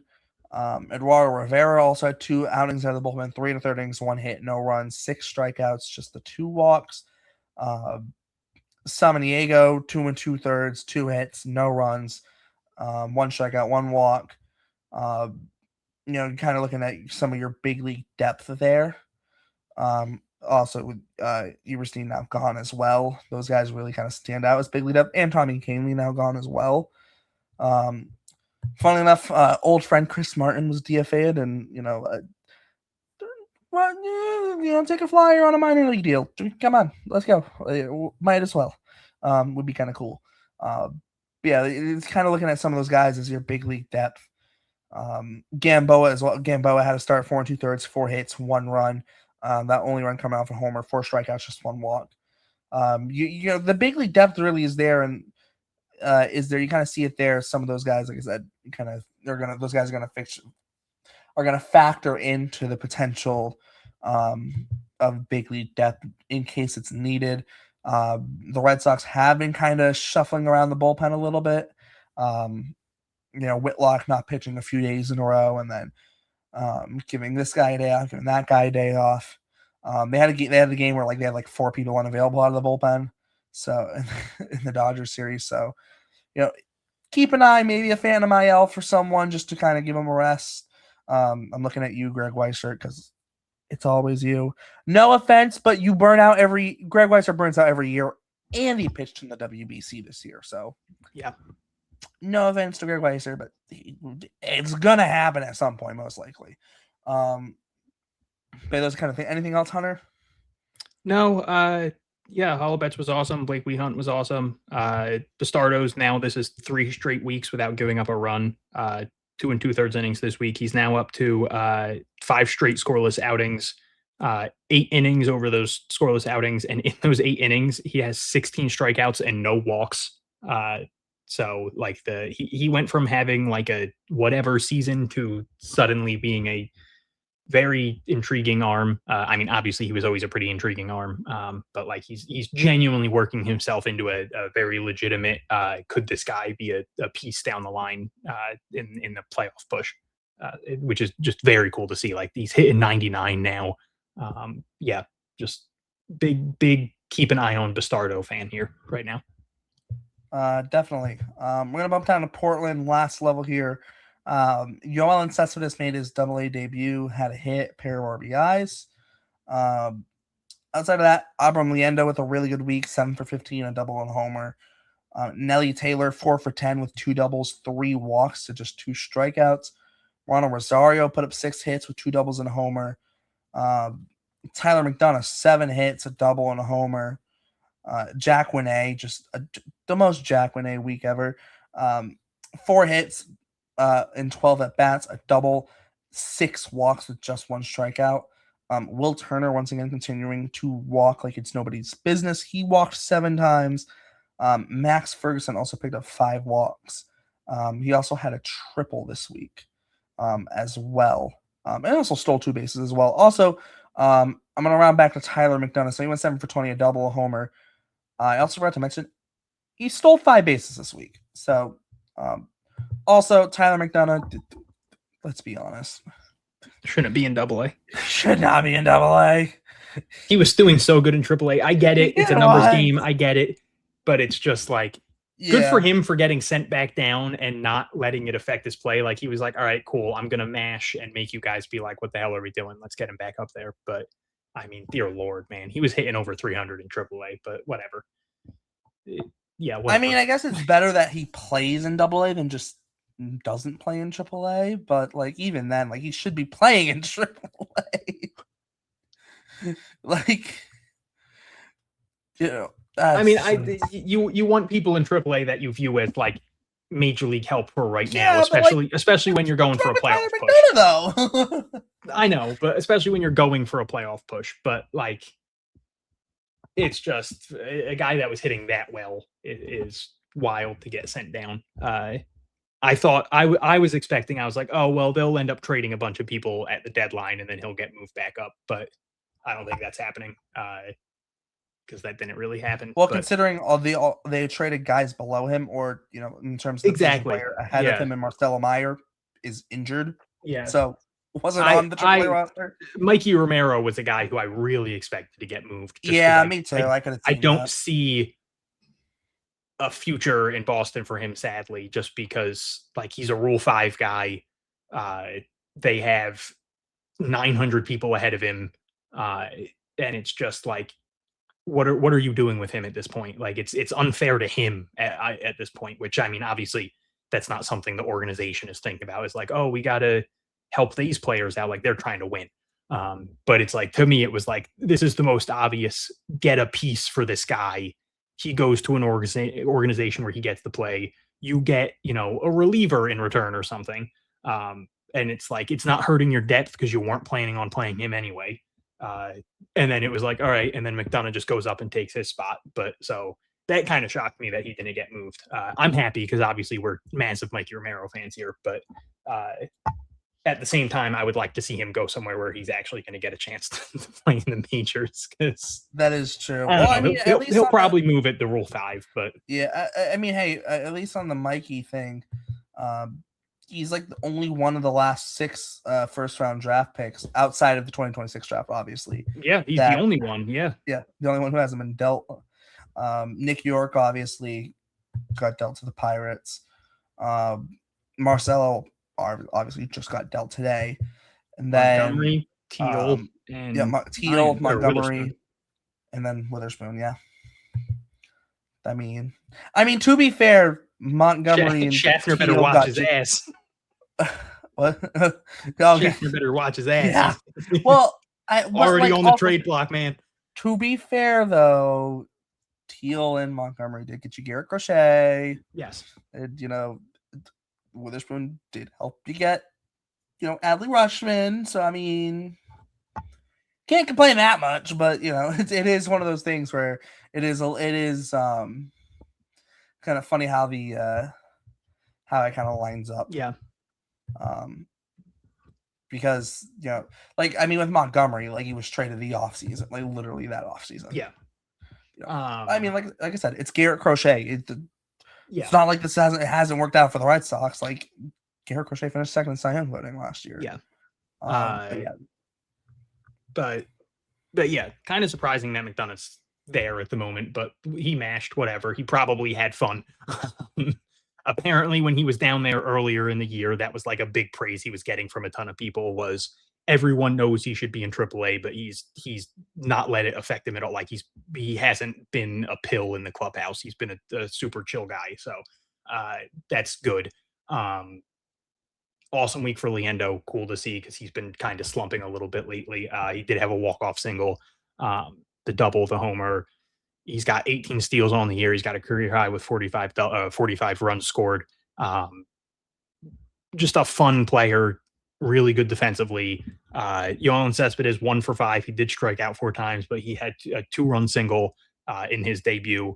He's gonna strike out a ton. Not shocking that it'll probably be a pretty grossly high number for the rest of the year, just because he's a very young player in AA. And the strikeout number, the swing and miss was high in high A. So it's he'll probably take a little bit of time to adjust. But I also wouldn't be shocked if with those strikeout numbers, we see a good amount of homers, we see some RBI. So there will still be a lot of fun there. Ronald Rosario, 2 doubles, the homer. He now has 11 homers on the year, which ties a career high for him. He's batting .277. He's driving in runs. This has just been an awesome breakout season for Rosie. This is a lineup that has struggled a little bit since Franklin Arias got sent up. I mean, it's been 9 days, but they showed signs of it at the end of the week of breaking out, which was good to see because, they needed some kind of jolt of life, and it was McDonough gets sent down, and he was kind of, for a couple games there, it felt like he was kind of the only guy really doing much. And then, Rosie hits a homer, and there's the Leendo walk off, and it's okay, they're figuring things out again. So, I think Cespedes being there will be nice. Again, you're going to see a lot of strikeouts, but he's going to add a lot of much needed pop to that lineup. Definitely. Anything else on the position player side of things, or we're going to move on to the pitching? Good, moving on to the pitching, and I do have pitching news, not from me though. Andrew Parker of Sox Prospects, love Andrew Parker, friend of the show, tweeted that the Red Sox are promoting pitching prospect Devin Futrell to AA Portland. Yeah, that's nice. Definitely deserved. Speaking though of AA pitching, I mean, hey, Anthony Ianson made his last start for the Red Sox. Set a career high with 10 strikeouts. Yeah, I know. Just had to do it. But Gage Deal, 6 innings, 6 hits, 1 run. He had 8 strikeouts and just 1 walk. Just, I mean, you want to talk about, trades and kind of trades made. Gage Deal's been a really nice little pickup. Yeah. Especially considering, the trade he was in. Yeah. That was strictly to get out of Jordan Hicks, man. And they ended up getting a decent prospect. He's been so good after that first month. Yeah, and I think too, it's, I mean, it also doesn't hurt, with him in the sense of, I guess on the argument of him also being a nice little nab for the Red Sox, former Yankees draft pick as well. The Red Sox love they love their former Yankees that they can just steal and make better than the Yankees had them. So, Garrett Whitlock we saw with was kind of the big example of that. Yeah. But I mean, even the overall numbers, even with the kind of rough start, I mean, 81 innings, .433 ERA in 17 starts. He's only walked 18 guys. He struck out 96. Like, very much not like he's the opposite of a walk machine. Like, he's a no walk machine. Or whatever. I couldn't think of anything. I had a 6.5 hour live stream. Plus, we're 2 hours and 40 minutes into this. It's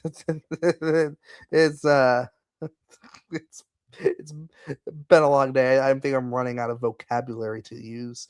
But no, he's been good. The month of July wasn't like the kindest to him. He had a really, really good month in June. Zeal did.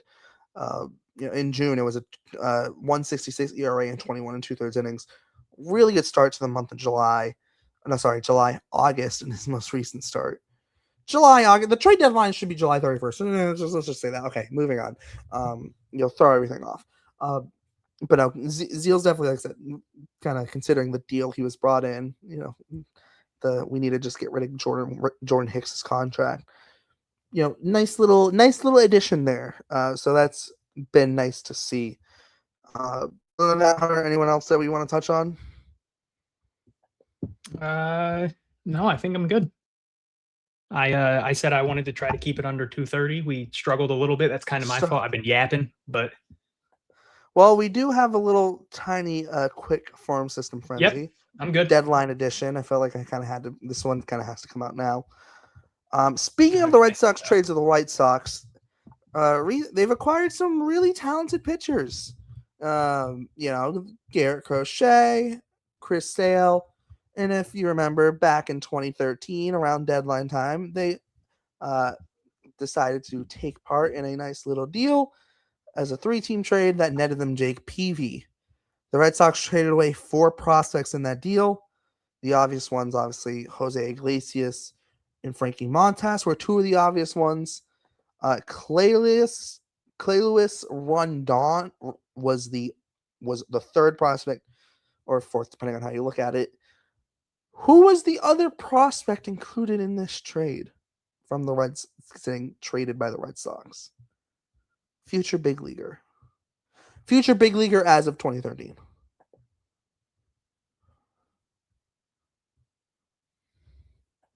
Traded, and he's a future big leaguer.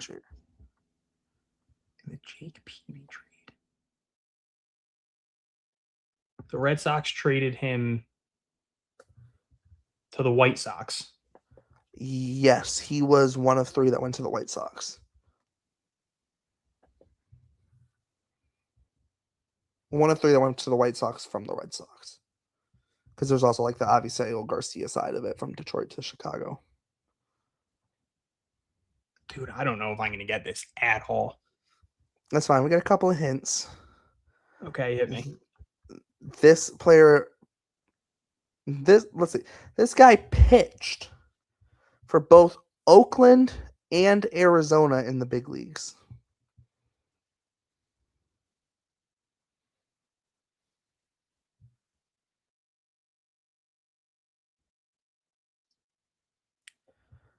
This guy was a relief pitcher in the big leagues, pitching in a total of 144 games and also racking up a couple of saves. Both of them were in 2021 with the Arizona Diamondbacks. All right, so he pitched a decent amount. And it was the 2013 Jake Peavy trade. And who did you say?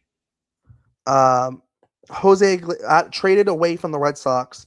The prospects were Jose Iglesias, Frankie Montas, Rondon, right? Rondon, yeah. And this relief pitcher. And he pitched for the Diamondbacks? He was good? He pitched for the Athletics and the Diamondbacks. One more hint, if you have one. This guy's first name is, the name he goes by is his first and middle initial. So like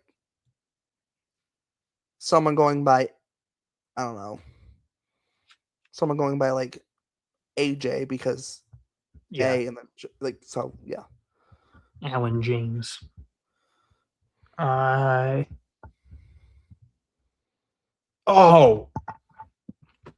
got such a weird last name. Starts with a W. Wendell something. You're on it. Wendelken. Yes. It is JB Wendelken. JB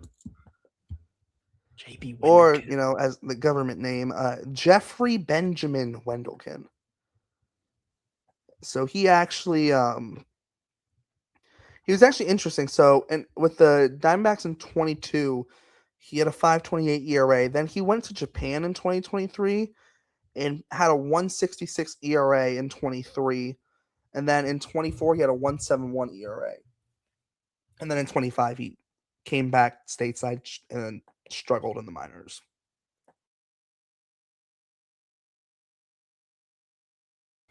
He was actually a guy that I will say, after his kind of stint in Japan when he was coming back, I would have loved the Red Sox to give him a flyer. But yeah, unfortunately didn't pan out. He actually, funnily enough, when he came back stateside last year in 2025, it was with the Padres. Funnily enough. But I feel like I hated him in like the show. Probably he was kind of nasty. Yeah, I was gonna say I feel like he was one of those guys who it was like he wasn't that good overall, and then you would face him and he would like you just couldn't get a hit off of him, and it was like, all right, man, relax. Yeah. No, that was that. Yeah, he was like that. He because let me see the pitch mix. It was, I think it was fastball, slider, changeup, curveball, with a sinker too occasionally. So he was one of those guys. Fastball, slider, sinker, curve, fastball, slider, sinker, change. Was kind of the pitch mix earlier in his career. It was fastball, curve, changeup, and then the sinker. But yeah, he made himself a nice little career there for, and like I said, had those 2 really good years in Japan, in 23 and 24. But there's our farm system frenzy, JB Wendelken. I don't know what the score is anymore. Oh well, Hunter's winning. I've won. Yeah, I've defeated Jake. It's over. With that though, it's a long episode, but we've kept it under 3 hours. Shockingly, it's impressive. Nice for once, especially with all the things we had to cover with the deadline and stuff. With that, we are going to be signing off. We'll be seeing you next week. As always, for Hunter, my name is Derek. Thanks for tuning into the Pesky Report, and we will see you next time.